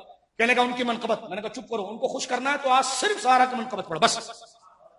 میں نے کہا منقبتیں سب کی جائز ہیں, لیکن سب سے پہلے جو ان کے باپ ہیں نا ان کو سلام کرنا. جن کے جوتے اور جن کی بھیک سے ان کو ولایت ملی ہے پہلے ان کو سلام کرنا. ان کے لیے 50 شعر پڑھنا جائز ہے, لیکن پھر ان کے لیے 100 پڑھنا, کیونکہ عوام کچے ہیں, ان کو بڑا سمجھ لیں گے. وہ غوث پاک تیرے سے خوش نہیں, تجھ سے ناراض ہوں گے کہ جن کی خیرات مجھے ملی ہے ان کی تو نے پڑھی نہیں بات. میں نے کہا سمندری بابا کو خوش کرنا ہے, آج امام حسن کو پڑھ. 7 منقبتیں میں نے ان کو پڑھائی. میں نے کہا بس ہوگی منقبت, جاؤ. آج صرف مولا امام حسن کی ہوگی, اسی کے اندر غوث پاک کی بھی ہو گئی, اسی کے اندر داتا صاحب کی بھی ہو گئی, اس میں اجمیر شریف کی بھی ہو گئی, سب کی ہو گئی. مجھے بتائیے, کیونکہ ولایت تو روحانیت ہے جس میں حسد نہیں ہوتا. ولی اپنی تعریف سے خوش نہیں ہوتا, اپنے مرشد اپنے اکابر کی تعریف سے خوش ہوتا ہے. جس کے فیضان سے وہ چیز اس کے اوپر آئی ہے, خود کو تو وہ یہ کہتا ہے کہ کیسے آقاؤں کا بندہ ہوں رضا, بول بالے میری سرکاروں, میری سرکاروں. یہ نہیں کہ ان بزرگوں کی نہ پڑھی جائے. میں آپ کے سامنے فقر کی بات کر رہا ہوں, روحانیت و طریقت کی بات کر رہا ہوں. جائز تو یہ بھی ہے, لیکن اگر ان کی دل کی رضا پڑھنا چاہتے ہو تو پھر ان کی منقبت پڑھو کہ جن کے سینے سے ولایت کا چشمہ پھوٹتا ہے. پڑھو پھر من کنت مولا پڑھو, پڑھو پھر سیدہ زہرا پاک کی شان پڑھو, میرا بادشاہ حسین ہے وہ پڑھو, سرکار امام حسن مجتبیٰ پڑھو. پھر اس طریقے سے آؤ کہ دیکھو ان کی خیراتیں جس کو ملی ہے, تو کوئی بغداد کے پیر اعظم بنے ہیں, کوئی اجمیر معلیٰ کے پیر اعظم بنے ہیں, کوئی سرہند کے پیر اعظم بنے, اور ہیں وہ لوگ کہ ذرے جھڑ کر تیری پیزاروں کے تاج سر بنتے. سرکار کے ذرے جھڑے تو پنچتن پاک بنے, پنچن پاک کے ذرے جھڑے تو غوث اعظم بنے, داتا صاحب بنے, غریب نواز بنے, پیر مہر علی بنے, امام محمد رضا بنے. یہ ترتیب ہے, یہ ترتیب ہے میرے دوست. کیونکہ ہم انسان ہیں اور سامنے بچے بڑے بچے بیٹھے ہیں, ان کو یہ پتا ہونا چاہیے کہ یہ صرف یہ نہیں کہ صرف بڑا کون ہے نا, طبیعتاً بھی اس چیز کو قبول کرنے کے لیے منقبتوں کا سلسلہ یہ ہونا چاہیے. پہلے حمد باری تعالیٰ پھر نعت رسول صلی اللہ علیہ وسلم. مناقب کی طرف آ رہے ہیں. اگر کوئی صحابہ کے خلاف بک بک کر رہا ہے تو پھر شیخین کی منقبت، پھر مقام اہل بیت، پھر غوث اعظم رضی اللہ. یہ منقبتیں نہیں، یہ ایک تحریک ہے، ایک تنظیم ہے، ایک پریکٹس ہے، ایک سلسلہ ہے جو ایمانوں کو بچاتا ہے. تو فرمایا حضور نے، اب آپ دیکھیں میں بات کو سمیٹتے ہوئے جملہ عرض کروں، انما فاطمہ تو بدعۃ منی، فاطمہ میرے جسم کا ٹکڑا ہے. فرمایا کہ یؤذیہ ما آذاہا، جس نے اس کو تکلیف دی اس نے مجھے تکلیف دی. اور کیجئے میرے دوست، بدعہ جگر کو بھی کہتے ہیں، بدن کے ٹکڑے کو بھی کہتے ہیں. ٹکڑے سب ہیں. سیدہ زہرا بھی حضور کے بدن کا ٹکڑا، اور میری ماں سیدہ ام سلمہ کہتی ہیں کہ میں نے خواب دیکھا کہ حضور کے بدن کا ٹکڑا کٹ کر میری گود میں آیا. کہتی میں ڈر گئی، یہ کیا ہوا؟ سرکار کے بدن کا ٹکڑا کٹ کر میرے پاس آیا، یہ کیا ہوا؟ کہتی میں اٹھی اور جلدی سے حضور کے پاس گئی. سرکار نے مسکرا کے فرمایا ڈرو نہیں، فاطمہ کے گھر بیٹا ہوگا اور تیری گود میں آئے گا. تو حسنین بھی بدن، بولو نا سبحان اللہ. حسنین پاک بھی حضور کے بدن کا ٹکڑا، زہرا پاک بھی حضور کے. لیکن یہاں پر ذرا غور کیجئے گا میرے دوستو. فرمایا بدعۃ منی. میری ماں سیدہ عائشہ کا کل میں نے حوالہ پڑھا کہ سیدہ پاک کے بارے میں کہتی ہیں کہ ہم ساری ازواج مطہرات بیٹھی ہوئی تھی. سیدہ پاک آئیں تو چلنے میں، بولنے میں، کردار میں، کلام میں اشبہ برسول اللہ، اشبہ سب سے زیادہ حضور کے مشابہ. ٹھیک ہے، یعنی دیکھیں باڈی لینگویج جب بنتی ہے جب طبیعت ایک ہوتی ہے، اخلاق ایک ہوتا ہے. اور میری بات سنیے، فرمایا کہ سیدہ سیرت میں حضور کی طرح ہے. سیرت طبیعت کو کہتے ہیں. طبیعت بنتی نہیں، بنی بنائی آتی ہے. طبیعت بنی بنائی آتی ہے. طبیعت وہ اخلاق جس میں ہوتے ہیں، طبیعت بنی بنائی آتی ہے. جن کی طبیعتیں ایک جیسی ہوتی ہیں نا، وہ سوچتے بھی پھر ایک جیسے. آپ اس باریک کو ذرا سمجھیے، وہ سوچتے بھی ایک جیسے، وہ کسی چیز کو انالائز بھی ایک طریقے سے کرتے ہیں. علم نجوم کی طرف چلے جائیں یا دیگر چلے جائیں، آپ کے سامنے آئیں گی. تو زہرا پاک کی طبیعت مصطفیٰ. آپ نبیاں نہیں، نہ عورتوں میں نبی ہوتے. آپ پر نبوت ختم ہو گئی سرکار پر، لیکن طبیعت وہ ہے کہ جیسا ادراک ادھر ہے خاص، اس کے چھینٹے اپنے درجے میں ادھر بھی آتے ہیں. یہ مقامات ہے حضرت سیدہ زہرا پاک کے. کیسے؟ میں مبالغہ نہیں کر رہا، ابھی ان کا علم بتاؤں گا آپ کو. میں ابھی ذرا غور کیجئے گا. بزغۃ منی، بدعہ جس کو مزغہ کہتے ہیں، مدعا. ماں کے پیٹ میں جب بچہ رک جاتا ہے، توجہ سنیے، ماں کے پیٹ میں جب بچہ رکتا ہے تو 4 مہینے تک ماں کے پیٹ میں بچہ، کیونکہ اقل الحمل 6 مہینے، اقل الحمل 6 مہینے. یہ بڑا پاکیزہ موضوع، اس طرف نہیں جاتا، اس کے لیے بہت ذہنوں کا غسل ہونا چاہیے. تو میں سیدہ زہرا اور مولا مرتضیٰ کی طرف جاتا ہوں، لیکن اس موضوع کو بس جن بزرگوں نے لکھ لیا وہیں پر رکھیں. اس کے لیے بہت طبیعت کی شرافت چاہیے اور بہت پاکیزگی چاہیے. بلکہ یوں سمجھیے کہ کئی مہینوں کا روزہ ہو تو پھر آ کر بندہ اس شادی کے مقام کو ڈسکس کرے. اس سرکار بہت روح کی پاکیزگی چاہیے. میں صرف یہاں پر بتا رہا ہوں کہ دیکھیں بچہ ماں کے پیٹ میں رہے، زیادہ سے زیادہ حمل کی مدت 2 سال، اور اقل حمل کی مدت 6 مہینے. 6 مہینے میں جو بچہ پیدا ہو گیا اس کے نسب ثابت ہے. 6 مہینے سے کم ہوگا تو مشکوک ہے. توجہ ہے. 4 مہینے کا جب بچہ ماں کے پیٹ میں رک جاتا ہے، ہم سب ماں سے پیدا ہوئے ہیں، جن کی حیات ہے اللہ ان کو زندگی دے، جن کی وصال کر گئی اللہ ان کے درجات بلند کرے اور ان کی دعائیں ان کے بچوں کے حق میں قبول فرمائے. ماں کے پیٹ میں جب بچہ رک جاتا ہے 4 مہینے تک وہ صرف ایک گوشت کے لوتھڑے کی صورت میں ہوتا ہے. شریعت مطالعہ بخاری شریف میں یہ ہے کہ 4 مہینہ ہونے کے ساتھ ہی ایک فرشتہ ماں کے پیٹ میں آتا ہے جو اس میں روح پھونکتا ہے، اس کا نام تجویز کر دیتا ہے، اس کی پیدائش کا وقت لکھ دیتا ہے، اس کی عمر لکھ دیتا ہے، اس کی خوراک لکھ دیتا ہے، ماں کانا میں کن لکھ دیتا ہے. مجھے ایک بندہ کہنے لگا جو ہوگا اور جو ہوگا ساری چیزیں رسول جانتے ہیں. میں نے کہا رسول کو چھوڑو، رسول تو بہت عظیم ذات ہیں، رسول کے غلاموں کا رتبہ اس فرشتے سے بڑا ہے جو ماں کے پیٹ میں آ رہا ہوتا ہے۔ ماں کے پیٹ میں جو فرشتہ آتا ہے، اللہ اس کو اس بندے کے بارے میں اس کی ساری زندگی بتا دیتا ہے، کب پیدا ہوگا، کب مرے گا، کیا کھائے گا۔ میں نے کہا وہ فرشتہ رسول فرشتے کا نائب ہوتا ہے، اس سے تو رتبے میں غوث پاک بڑھے ہیں، یہ علم عقیدہ ہے، کیونکہ صالحین اس امت کے عام فرشتوں سے افضل ہیں، اس انسانوں کے رسول فرشتہ رسولوں سے افضل ہیں، فرشتہ رسول حضور کی امت کے اولیاء سے افضل ہیں، حضور کی امت کے اولیاء غیر رسول فرشتوں سے افضل ہیں۔ تو ماں کے پیٹ میں جو فرشتہ آتا ہے وہ رسول فرشتہ نہیں، نائب رسول آتا ہے، مان لیا جائے غوث پاک اس سے افضل ہے۔ جو ہے آپ کی، آپ اگر حاضر ہیں تو میں نے ایک بڑی بات کی آپ کے سامنے، لیکن غور کیجئے میرے دوستوں بزرگوں، ماں کے پیٹ میں جب بچہ 4 مہینے کا ہو جاتا ہے تو فرشتہ آتا ہے اور اس میں روح پھونکتا ہے۔ ماں کے پیٹ میں جب بچہ ہوتا ہے نطفے کی صورت میں تو اس کو کہتے ہیں علقہ۔ کیا کہتے ہیں؟ علقہ، عین کے ساتھ، سورہ علق میں ہے نا علق اس گوشت کے لوتھڑے کو کہتے ہیں جو روح آنے سے پہلے رہتا ہے، لیکن جب وہ گوشت کا لوتھڑا ایک لمبا پروسیس گزارنے کے بعد، توجہ کرنا، ایسی صلاحیت حاصل کر جاتا ہے اور ایسے مقام پر پہنچ جاتا ہے کہ یہ روح کو جذب کر سکے اور اب جان اس میں آئے، تو جان جب اس میں آتی ہے تو وہ مضغہ ہوتا ہے، تو مضغہ جان کو کہتے ہیں۔ حضور نے یہ نہیں کہا کہ فاطمہ میرا علقہ ہے، فرمایا فاطمہ میرا مضغہ ہے، یعنی روح جس وقت بدن میں پھونکی جاتی ہے بچے کے، اس کیفیت کو مضغہ کہتے ہیں۔ تم کہتے ہو مضغۃ منی کی کیا فضیلت ہے؟ میں نے کہا فضیلت یہ ہے کہ حضور نے فرمایا فاطمہ میری جان ہے، یہ حدیث ہے۔ اب جس کو حضور سے جتنی عقیدت ہوگی وہ مضمون کو اتنا اونچا سمجھے گا۔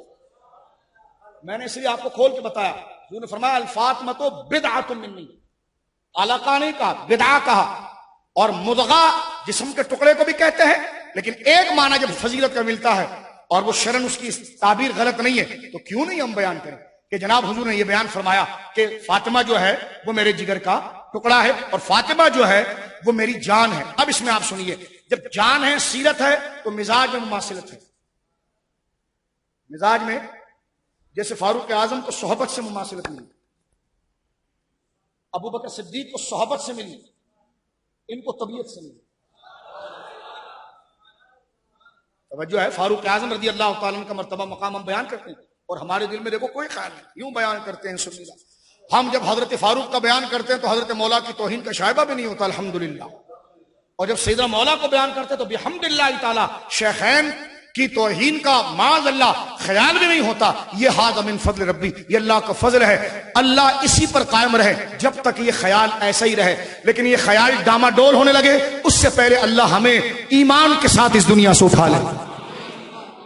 میرے دوست، اس لیے کہ ایمان اصل ہے۔ غور کیجئے، اب آپ نے حدیث پاک دیکھ لی کہ فاطمہ میرے جگر کا ٹکڑا ہے۔ اب میں بزار سے آپ کے سامنے ایک حدیث پڑھ رہا ہوں، مسند بزار۔ حضرت علی شیر خدا رضی اللہ تعالیٰ کہتے ہیں انہ کان عند رسول اللہ، میں حضور کے پاس بیٹھا ہوا تھا، فقال، حضور نے فرمایا ای شیء خیر للمرأة، علی ذرا یہ بات بتاؤ عورت کے لیے سب سے بہتر کون سی چیز ہوتی ہے؟ سوال پوچھا حضور، خود بتا دو، کسی سے پوچھ کے بتا دو علی، جاؤ اگر کوئی مسئلہ حل کر سکتا ہے تو حل کر کے لے آئے۔ ایک عورت ذات کے لیے سب سے اچھی قیمتی بہترین چیز کیا ہوتی ہے؟ مولا کہتے ہیں فلما رجع فسکتو، حضرت علی کہتے ہیں، باب العلم کہتے ہیں میں چپ ہو گیا، باب العلم کہتے ہیں میں خاموش ہو گیا کہ حضور کا سوال کس جہت سے ہے اور حضور اس میں کیا چاہتے ہیں۔ کہتے ہیں فلما رجع، میں گھر لوٹا، قال علی فاطمہ، میں نے سیدہ سے پوچھا کہ فاطمہ ای شیء خیر للنساء، فاطمہ یہ بتاؤ، حضور نے فرمایا ہے کہ عورت کے لیے سب سے بہترین چیز کیا ہے، تم کیا بتاتی ہو؟ تو فرمایا لا یراہن الرجال، اس کے لیے سب سے بہترین چیز یہ ہے کہ اس کو کوئی مرد نہ دیکھے۔ یہ سیدہ بطول ہے، اللہ یہ عزت ہماری بیٹیوں کو عطا فرمائے، ہمارے بچوں کو عطا فرمائے۔ جو سیدہ زہرا پاک کی خیرات ہے، میری بیٹیاں بہنیں اگر دیکھ رہی ہیں تو اس حدیث کو دیکھیں، اور بچے مولا علی کی طرف دیکھیں۔ مولا علی کی آنکھیں اسی کو دیکھتی ہیں جس کو اللہ دیکھنے کا کہتا ہے۔ اور اللہ ہماری آنکھوں کی حفاظت فرمائے کہ ہم رات کے اندھیروں میں کیا دیکھ رہے ہیں، دن کے اجالوں میں کیا دیکھ رہے ہیں، سڑکوں پر کیا دیکھ رہے ہیں، گلیوں میں کیا دیکھ رہے ہیں۔ سیدہ زہرا پاک کہتی ہیں کہ لا یراہن الرجال، آپ علی مجھ سے یہ سوال کر رہے ہیں رضی اللہ عنہ، ایک عورت کے لیے سب سے بہترین چیز اور نعمت کیا ہے؟ تو فرمایا اس کے لیے یہی ہے کہ لا یراہن الرجال، اس پر کسی مرد کی نظر نہ پڑے۔ فذکر ذلک للمصطفیٰ، جلدی سے گئے حضرت علی اور سرکار کو بتایا، حضور یہ، سرکار بہت مسکرائے، فرمایا کس نے بتایا؟ کہا فاطمہ نے۔ حضور نے فوراً کہا انما فاطمہ بضعۃ منی، وہ میرا جگر ہے نا، جانتی ہے ساری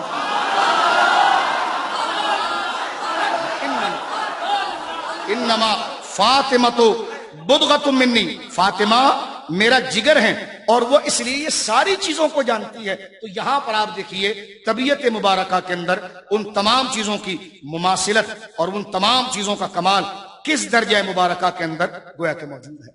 اب میں آج کے اس موضوع کا جو کل کے ساتھ جوڑنے والا ہے، تھکے تو نہیں آپ؟ تو میں اس کو اس کے ساتھ کنکلوڈ کر رہا ہوں، اس کو کل کے لیے ہم اس کو ذرا آگے لے جا رہے ہیں۔ واقعہ کربلا آج مجھے پیش کرنا تھا آپ کے سامنے، لیکن کل کے دن انشاءاللہ میں واقعہ کربلا آپ کے سامنے عرض کروں گا، کیونکہ جب تک ہم تو بیکار لوگ ہیں، جب تک ہم کسی کا مرتبہ جانتے ہیں پھر بھول جاتے ہیں، جانتے ہیں بھول جاتے ہیں، ہمارے اندر استقرار ہی نہیں ہوتا، اس لیے بار بار ہم کو اپنے آپ کو ٹٹولنا پڑنا کرتا ہے کہ ہم آئے کہاں پر، کیا سن رہے ہیں۔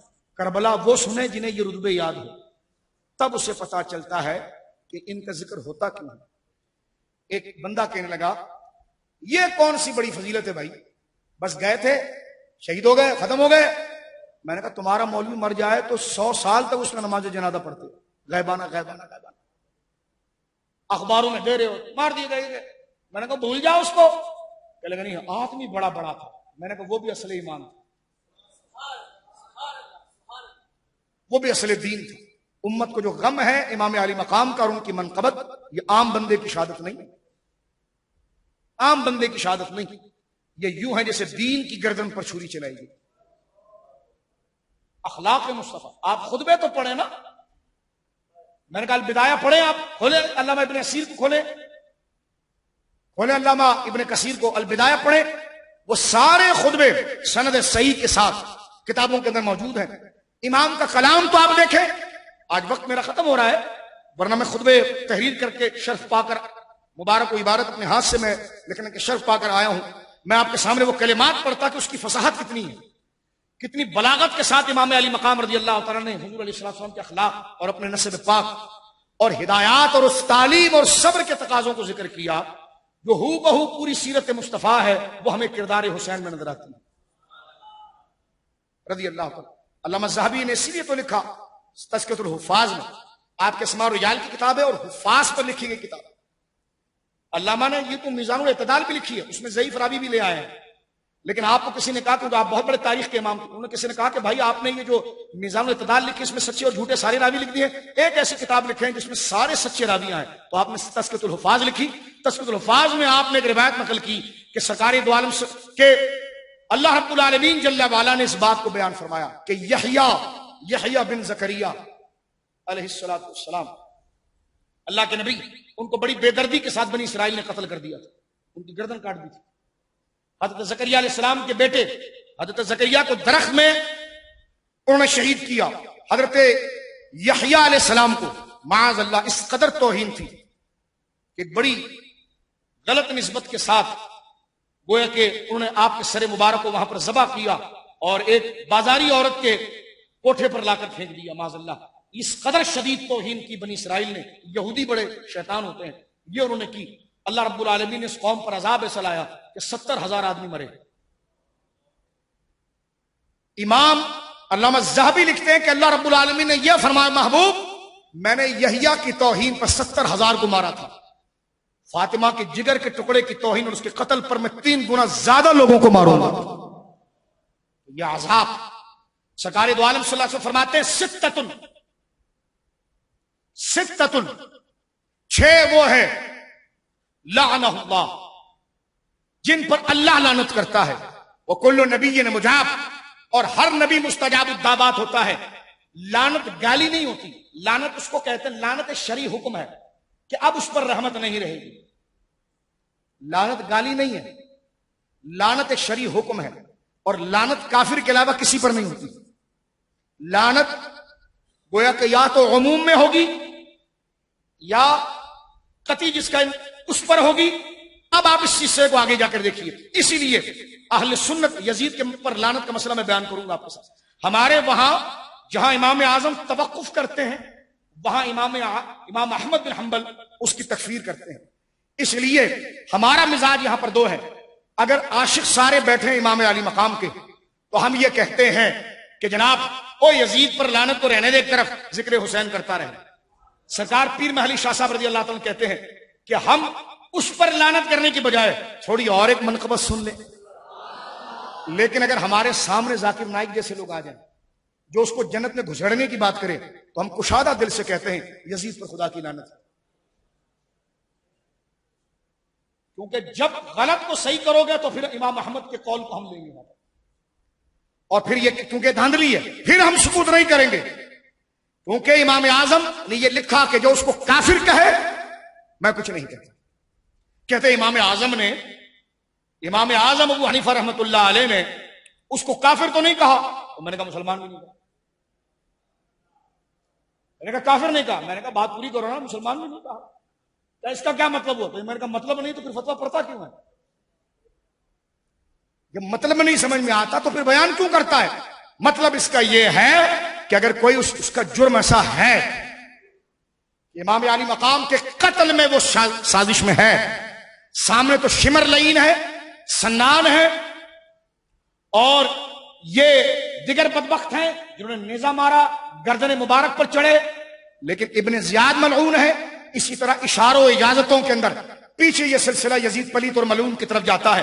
لہذا جب عاشق بیٹھے ہو جو چاہتے ہیں کبھی امام کا ذکر ہو تو پھر ہم کہتے اس پلیت کو چھوڑو، بس منقبت ادھر 2 منٹ لگانے کی بجائے 2 منٹ تو امام حسین کی تعریف میں لگا. لیکن جب لال رومال سر پر رکھ کر اس کو جنتی تابعی رحمت اللہ علیہ ثابت کرنا ہو تو پھر ہم کہتے ہیں کہ یزید علیہ ما یستحق ہو، یزید پر خدا کی لعنت ہو. وہ وہیں پر پہنچا جہاں کا مستحق تھا. ٹھیک ہے. اب یہ دیکھیے آپ، کیونکہ گھرانہ بڑا، سرکار نے فرمایا 6 وہ لوگ ہیں جن پر خدا لعنت کرتا ہے اور ہر نبی کی دعا مستجاب. ان 6 میں سے ایک وہ ہے والمستحل من اطرتی ما حرم اللہ علیہ، جو میری اولاد کے حق کو ہلکا جانے گا. جامع ترمذی کتاب القدر کی حدیث پڑھ رہا ہوں میں آپ کے سامنے. جامع ترمذی کتاب القدر، حضور نے فرمایا جو میرے خاندان کی عزت کو ہلکا کرے گا اس پر خدا کی لعنت ہوگی. جس نے امام کے بدن پر گھوڑے بھگائے معاذ اللہ، امام عالی مقام کو بے دردی سے، اور اس کربلا کے میدان میں شمر نے اور ابن سعد نے اور یہ دیگر ملعونین نے، یزید کے معاونین نے، اس کے انصار نے، ان سب پر لعنت کرنا یہ ایمان کا تقاضا ہے. قاضی ثناء اللہ پانی پتی نے بڑی پیاری بات فرمائی. آپ اپنے مکتوب میں فرماتے ہیں دیکھیے کہ اس کے عیب بتا دیے جائیں لیکن تقاضا محبت یہ کہ لعنت کیا جائے، مکمل بیزاری کر مکمل بیزاری کر دی جائے. اب یہ تھوڑی مسئلہ ہے کہ یزید اس میں شامل تھا کہ نہیں تھا. میں نے کہا آپ کو ترجمانی کا ٹھیکہ اٹھانے کی کیا ضرورت ہے جب نصوص موجود ہے. داتا صاحب جیسا صوفی جو دل نرم رکھنے والا ہے، انہوں نے یزید کو کیسا لتھاڑا ہے یہ آپ جا کر کشف محجوب پڑھ لیجیے. شاہ ولی اللہ صاحب جو ایک درویش اور صوفی ہیں، انہوں نے کیا یزید کے بارے میں لکھا ہے آپ پڑھ کے دیکھ لیجیے. علامہ ابو شکر سالمی انہوں نے کیا لکھا ہے پڑھ کے دیکھ لیجیے. یہ امت کا تسلسل. یہ ہم نفس کو خوش کرنے کی بات نہیں کر رہے کہ اس کو برا کہہ کر ہم نفس کو خوش کریں، کیونکہ کسی کے خلاف بول کر ہم اپنی بڑائی چاہتے ہیں، معاذ اللہ نہیں. ہم غم حسین میں یہ بات کر رہے ہیں اور تعظیم اہل بیت میں یہ بات کر رہے ہیں، کیونکہ غلط کو اگر غلط ہم نہیں کہہ سکتے تو اس کا مطلب ہم میں ایمان نہیں آیا ہے. اس جذبہ خیر سے کہ غلط جو ہے وہ غلط ہے. میرے دوستوں بزرگوں، یہاں تک تو ہم نے سیکھا کہ سیدہ زہرا پاک ہو بہو جناب رسالت ماں صلی اللہ تعالی علیہ وعلی آلہ وصحبہ وبارک وسلم کا عکس جمیل ہے. اب جو یہ 2 شہزادے پیدا ہوئے ہیں، حسنین کریمین رضی اللہ تعالی عنہما، سرکار دو عالم صلی اللہ علیہ وسلم اپنے وصال کے وقت سیدہ کے کان میں ایک بات اور بھی کی تھی. فرمایا تھا فاطمہ اللہ نے میرا برداشت تیرے بڑے بیٹے کو دیا ہے. حلم، حلم کہتے ہیں برداشت، حلم کہتے ہیں جو بچکانا کام نہ کرے، فوراً پیش میں آ جائے، ہر کسی سے بھیڑ جائے. حلم اس کو کہتے ہیں، حلیم، حلم بردباری، میچور. یہ میچور بردباری ہے بہت نیچے ہے. یہ لفظ حلم عربی کا اتنا اوپر ہے کہ اس کے کئی 10 معنی بھی نکالیں پھر بھی یہ لفظ پورا نہیں ہوتا. حلم کی ایک کیفیت میں آپ کو بتاؤں، ایک ایسا دشمن جس نے آپ کو جانی نقصان پہنچایا ہو، لیکن آپ کو اتنی طاقت آ گئی کہ آپ اس کی گریبان تک پہنچ گئے، اور آپ کو ساری طاقت مل گئی اور آپ سے بھاگ بھی نہیں سکتا، اور آپ کو سپورٹ بھی ہے، اجازت بھی ہے کہ آپ اس کی گردن اتار دیں، کوئی مسئلہ نہیں، کر دیں، لیکن وہ اپنے آنسو گرائے اور آپ اس کو چھوڑ دیں. یہ ہے حلم. یہ کوئی نہیں کر سکتا، یہ حسن نہیں کر سکتا، کوئی نہیں کر سکتا، کوئی نہیں کر سکتا. معاف کرنا، ایسا معاف کرنا کوئی نہیں کر سکتا. اس کمال پر معاف کرنا. زہر پلایا کسی نے سب جانتے ہیں لیکن نہیں بتا، اس وقت سارے بچت کے پہلو نہیں بتا. ٹھیک ہے، یہی حضرت عثمان غنی کو آپ دیکھیں، نہیں بتایا. امام علی مقام نے بھی حرمین میں لڑائی نہیں ہونے دی، ان نے بھی نہیں ہونے دی، لیکن سرکار نے فرمایا فاطمہ رضی اللہ تعالیٰ عنہ میرا برداشت نبی کی نبوت.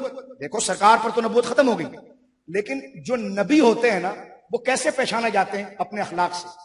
مرزا کانا ملعون دجال، جس جھوٹا نبی، جو جھوٹا دعویٰ کرنے والا، جس کا پیشاب کپڑے میں نکل جاتا تھا اس کو خبر نہیں ہوتی تھی. واسکٹ کے ایک جیب میں وہ گڑ رکھتا تھا کیونکہ میٹھا کھانے کا بڑا شوق تھا، اور ایک میں مٹی کا ڈھیلا رکھتا تھا کیونکہ بار بار اس کو استنجا کرنا ہوتا تھا. جلدی میں ادھر ادھر ہو جاتا، ادھر ادھر ہو جاتا تھا.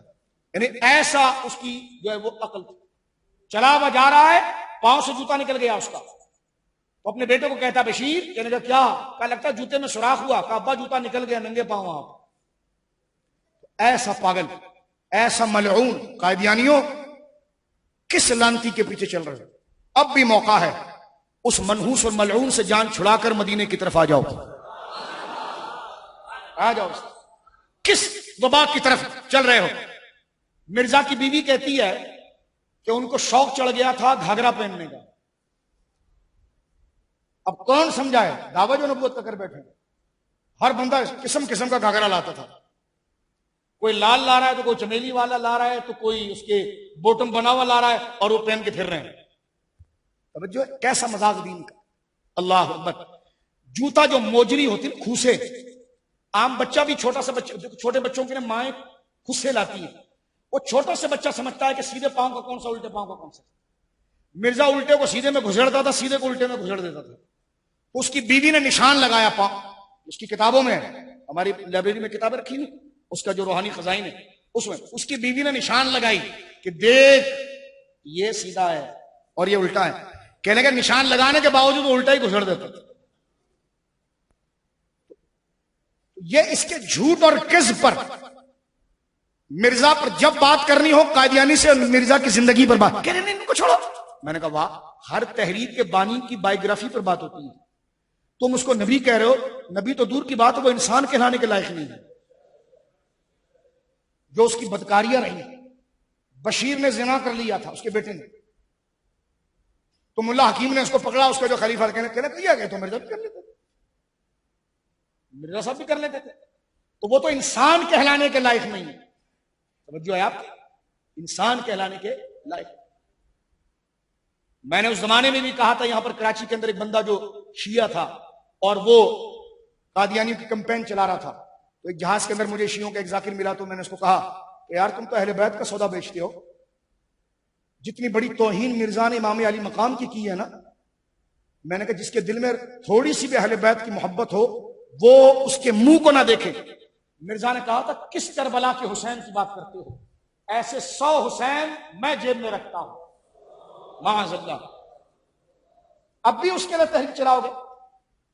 شیخین ابو بکر عمر کے لیے جو اس نے بکواس کی وہ اپنی جگہ پر، امام علی مقام کے لیے بکواس کی. اور ایک جملہ میں یہاں پر آپ کے سامنے کہوں، افغانستان کے شخص نے اس جھوٹے نبی کو مان لیا تھا، تو افغانستان کے غیرت مند پٹھانوں نے اس کو گاڑ دیا زمین میں. تو مرزا کو خبر آئی کہ جناب جو میرے ایک ہی بندہ ہوا تو اس کو مار دیا گیا. تو مرزا نے کہا کہ جو کربلا میں جانے والے تھے نا ان کو اتنا اجر نہیں ملا جتنا اجر میرے اس مرتد کو مل گیا.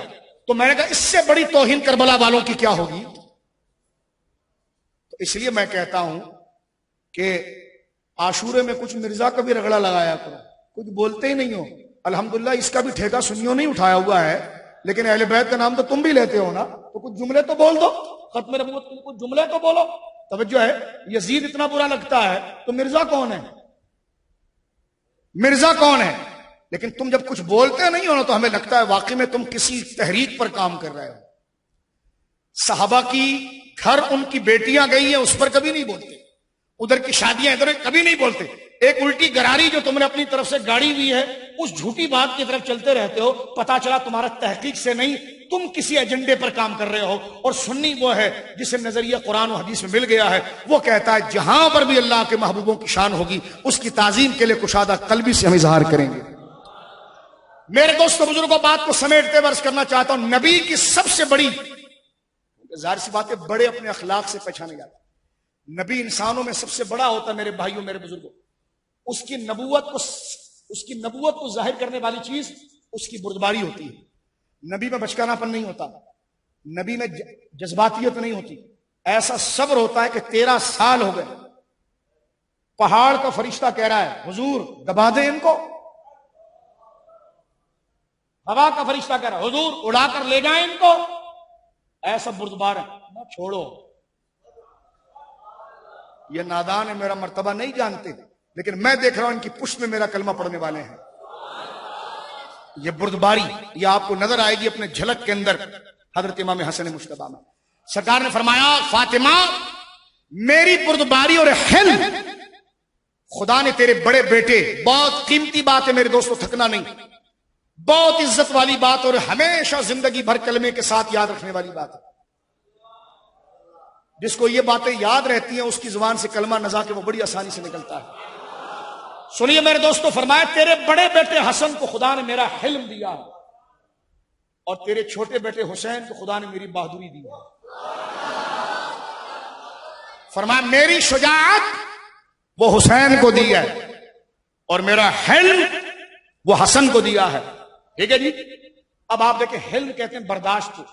برداشت ٹانگوں کا کام نہیں ہے, سینے کا کام. برداشت صفت کس کی ہے, سینے کی. اور بہادری صفت کس کی ہے, پاؤں کی. کہتے ہیں نا ایسا بہادر تھا کہ پاؤں جمے رہے, ایسا حلیم تھا کہ مضبوط سینے والا. تو جیسی صفت دی نا ویسا بدن بھی تقسیم ہوا. بات ادھر ختم ہو رہی ہے حدیث پر. جامع ترمذی کی حدیث ہے, رسول کریم بلکہ مولا خود کہتے ہیں, فرمایا الحسنو میرا بیٹا حسن اشبہ برسول اللہ ما بین الصدر الی الراس. میرا بیٹا حسن, کیونکہ گود میں پالا نا بچے کو, کہتے میرا بیٹا حسن اپنے سینے سے لے کر سر تک بالکل حضور کی طرح ہے. فرمایا کہ بل حسین اشبہ بن نبی ما کان اسفل من ذالک. اور فرمایا میرا بیٹا حسین اپنے سینے سے لے کر پاؤں تک حضور کی طرح ہے. تو ایک سینے سے لے کر سر تک مشابہ ہے اور ایک پاؤں سے لے کر سینے تک. اب آپ دیکھیں بدن بھی اگر تقسیم ہوا تو کوالٹی بھی تقسیم ہوئی ہے. حلم سینے کا تھا تو حسین کی طرف نہیں آیا, شجاعت پاؤں کی تھی تو بات ادھر نہیں گئی. تو فرمایا جو جس کو جیسی صفت ملی بدن اور رنگ بھی ویسی ہوگا. یہ مقام حضرت سیدنا امام حسن مجتبی ہے. میرے دوستوں امام حسن اصل میں سید جس کو کہا گیا وہ امام حسن, کیونکہ مولا کو خوش کرنا ہے تو ان کے بڑے بھائی کیا, ان کے پیر امام حسین مرید ہیں اپنے پیر اپنے بڑے بھائی سے. امام حسن صرف بڑے بھائی نہیں ان کے مرشد بھی ہیں, کیونکہ مولا کے خلیفہ طریقت کے اندر مولا حسن ہے, ان کے خلیفہ مولا حسین ہیں. توجہ ہے آپ کی, غور کر رہے ہیں. ایک بندہ اعلیٰ حضرت سے کہنے لگا اگر ابو بکر صدیق افضل ہے ولایت میں تو ان سے طریقت کے سلسلے کیوں نہیں چلے. سلسلہ نقشبندیہ دیکھیں چل رہا ہے. بالکل یہ ایک الگ سا فرق ہے, بہت باریک فرق ہے اور انتہائی علمی بحث ہے تصوف کی. میں اس طرف نہیں جاتا, صرف ایک بات جو الزامی جواب اعلیٰ نے دیا ہے. فرمایا دیکھ ولایت میں حسین بڑے تھے یا حسن؟ کہنے کہ حسن کا سلسلہ ان سے چلا یا حسین سے؟ کہا حسین سے، تو کہا سلسلہ ان سے چلنے سے تو کیا ان کی ولایت چلی گئی؟ یہ اتنا زوردار نقطہ ہے میرے دوست. میں آپ کو واقعتاً کہتا ہوں، امام نے جو اصول لکھا ہے. اب آپ دیکھیں رتبے میں بڑے امام حسن ہیں اور مرشد بھی ہے، لیکن طریقت کا سلسلہ چلا امام زین العابدین سے. سرکار مولا حسین، مولا امام زین العابدین، میرے آقا سید السجاد، سرکار امام باقر، سرکار میرے آقا امام جعفر صادق، سرکار میرے آقا سیدنا موسیٰ کاظم، سرکار میرے آقا مولا علی رضا، سرکار میرے آقا سرکار امام تقی، سرکار میرے آقا امام نقی، سرکار امام حسن عسکری، اور ان کا بیٹا مہدی جو آئے گا تو پھر حضرت عیسیٰ بھی ان کے پیچھے کھڑے ہو کر نماز ادا کریں گے. حضور نے فرمایا مہدی میرا بیٹا ہے جو قرب قیامت آئے گا، قرب قیامت آئے گا، فاطمہ کا بیٹا ہوگا، میرے نام پر اس کا نام ہوگا، میری اماں کے نام پر اس کی اماں کا نام ہوگا، میرے ابا کے نام پر اس کے ابا کا نام ہوگا. فرمایا بیٹا میرا ہوگا.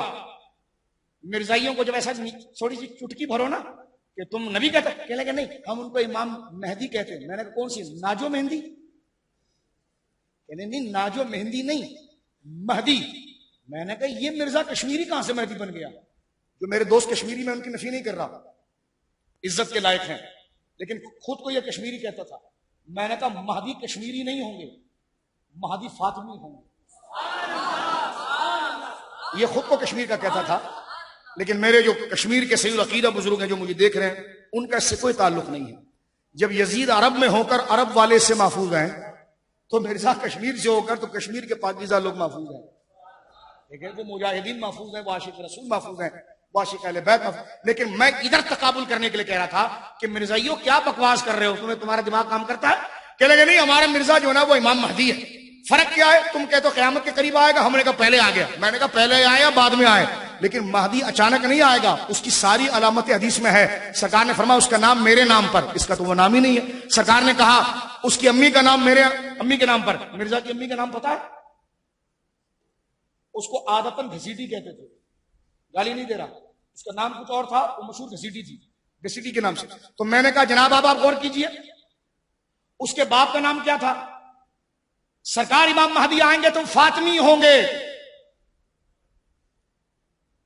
اور وہ فاطمی ہوں گے، ان کا چہرہ خود بتائے گا یہ فاطمہ کا بیٹا ہے. بولو سبحان اللہ. یہ زہرا. اور وہ بینر نہیں لگائیں گے جس طرح آج کل اعلان ہو رہا تھا یہ آگے مہدی آ گیا. نا میں نے کہا سورج جب چڑھتا ہے تو اعلان نہیں کرتا. آنکھ والے تیری جوبن کا تماشا دیکھے. سورج جب چڑھ آتا ہے تو وہ خود اپنے آپ کو ظاہر کرتا ہے، اس کے لیے اعلان نہیں ہوتا. مہدی کا جب ظہور ہوگا نا تو اقطاب اولیاء خود ان کے قدموں کو بوسہ دے رہے ہوں گے اور پتا چلے گا کہ یہ مہدی ہے. سمجھ رہے میری بات آپ؟ تو لہذا وہ بیٹے کس کے ہیں؟ امام حسین کے، سرکار امام زین العابدین کے، اور ادھر سے حضرت سیدہ فاطمہ الزہرا رضی اللہ تعالیٰ عنہا کے. فرمایا کہ میرا بیٹا حسن، حضرت علی فرماتے ہیں سینے سے لے کر سر تک حضور کی طرح، حسین سینے سے لے کر پاؤں تک حضور کی طرح. امام حسن وہ ہیں جنہوں نے سب سے زیادہ لاڑ پایا حضور سے. بڑے تھے نا تو حضور کے سامنے زیادہ عمر انہوں نے پائی. میں آج حدیث پڑھ رہا تھا کہ سرکار نماز پڑھا رہے ہیں تو حضور کے حجرے کی دیوار بظاہر چھوٹی تھی، یہ دونوں بھائی اوپر سے ایسے آ جاتے تھے، چھوٹے تین چار آ جاتے، اور آ کر حضور کو جس حالت میں دیکھتے تو پکڑ لیتے تھے. حضور قیام میں تو بس پکڑ کے کھڑے ہوتے.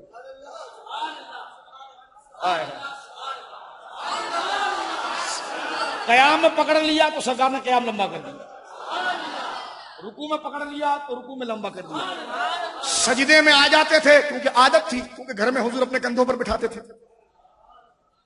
ایک دفعہ ابو ہریرہ کہتے ہیں کہ میں نے جب گھر کی طرف دیکھا تو سرکار علیہ الصلوۃ والسلام سواری بنے ہوئے ہیں، تو کبھی کبھی اپنے پوتوں نواسوں کو اس طرح گھمانا بھی حضور کی سنت ہے. تو سرکار سواری بنے ہیں اور حسنین اوپر بیٹھے ہیں. تو حضرت سیدنا ابو ہریرہ نے کہا واہ کیا شان والی سواری ہے. تو حضور نے سر مبارک اٹھا کے فرمایا ابو ہریرہ سوار بھی تو کتنے شان والا ہے.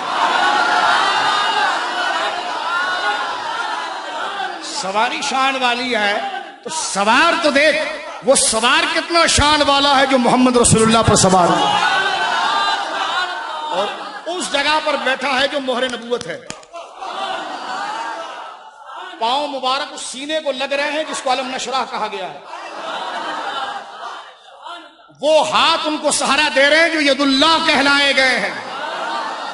وہ بدن ان کے لیے تعظیم دے رہا ہے جس بدن کی قسم خدا اٹھاتا ہے. سرکار کے پاؤں کے نیچے مٹی لگ جائے تو خدا اس مٹی کو کہتا ہے وانت حل بہذا البلد. تو جو حضور کی پشت پر بیٹھے بدن کا ٹکڑا ہو، جگر ہو، تو ان کی عظمتیں کتنی بلند ہو. اللہ رب العالمین جل والا ہماری اس کوشش کو اپنی بارگاہ میں قبول فرماتا. اللہ رب العالمین اس نذران عقیدت کو ہمارے لیے کسی کے خلاف نہیں، اپنی انا کے لیے نہیں، کبر کے لیے نہیں، صرف سراسر اپنی بخشش کے لیے اس کو اللہ رب العالمین ہمیں ذکر کرنے کی، بیان کی توفیق عطا فرمائے. کسی پر تنقید کے لیے نہیں، کسی پر اپنا علمی روب دکھانے کے لیے نہیں کہ اتنا ٹائم بھی دیں اور اجر بھی کچھ نہ ہو. مولا اگر ذہن ادھر ادھر بھی چلا گیا، لیکن دیکھیں علماء بڑی پیاری بات کرتے ہیں.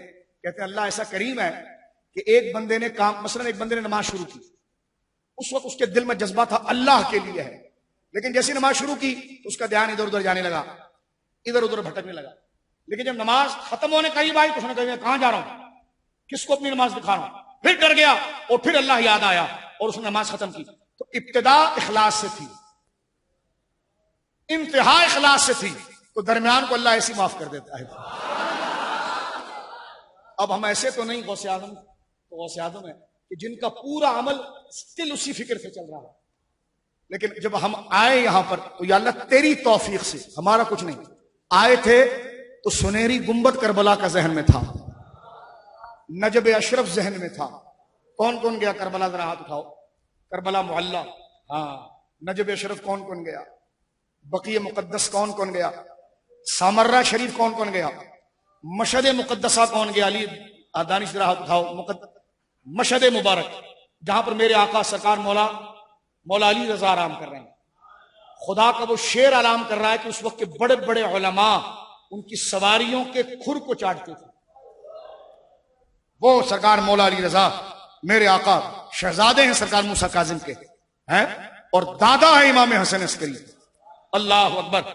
تو اب آپ دیکھیے حضرت سرکار مولا علی رضا تو جب بات شروع کی تو قرآن کی آیت ہمارے سامنے، سیدنا ابو بکر کا پیار جو ہے ان کے ساتھ ہے وہ ہمارے سامنے، سیدنا عمر کا جو لاڑ ہے حسن کے ساتھ وہ ہمارے سامنے، سیدنا عثمان غنی کا جو کردار ہے حسنین کے ساتھ وہ ہمارے ساتھ. ابو ہریرہ اپنی داڑھی سے حسین کے جوتے کو صاف کرتے وہ ہمارے ساتھ، سب کے سامنے. کہ میں کیا بتاؤں آپ کو. ایک دفعہ تو ابو ہریرہ حضرت سیدنا حسین جا رہے ہیں، حسین تو بچے ہیں ابو ہریرہ کے بارے میں سامنے رضی اللہ عنہ جا رہے ہوں، لیکن اس وقت حضرت حسین جوان تھے. تو یہ تو جوتا صاف کرنے کا واقعہ تو اپنی جگہ پر ہے جو میں عرض کروں گا کل آپ سے. لیکن ایک روایت تو ایسی ہے کہ امام حسین جا رہے ہیں، جلدی سے ابو ہریرہ سفید داڑھی والے بھاگتے ہوئے آئے، اپنا شملہ تھا یا کوئی کپڑا تھا، امام حسین کا امام حسین رک گئے، کھڑے تھے، آپ فوراً جھک کر دونوں جوتے صاف کر.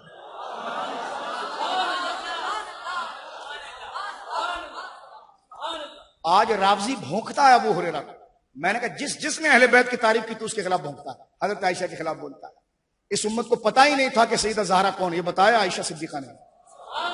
اس امت کو پتہ ہی نہیں تھا حسنین کی شان کیا، بتایا ابو ہریرہ نے. ساری حدیثوں میں وہی لائے ہیں.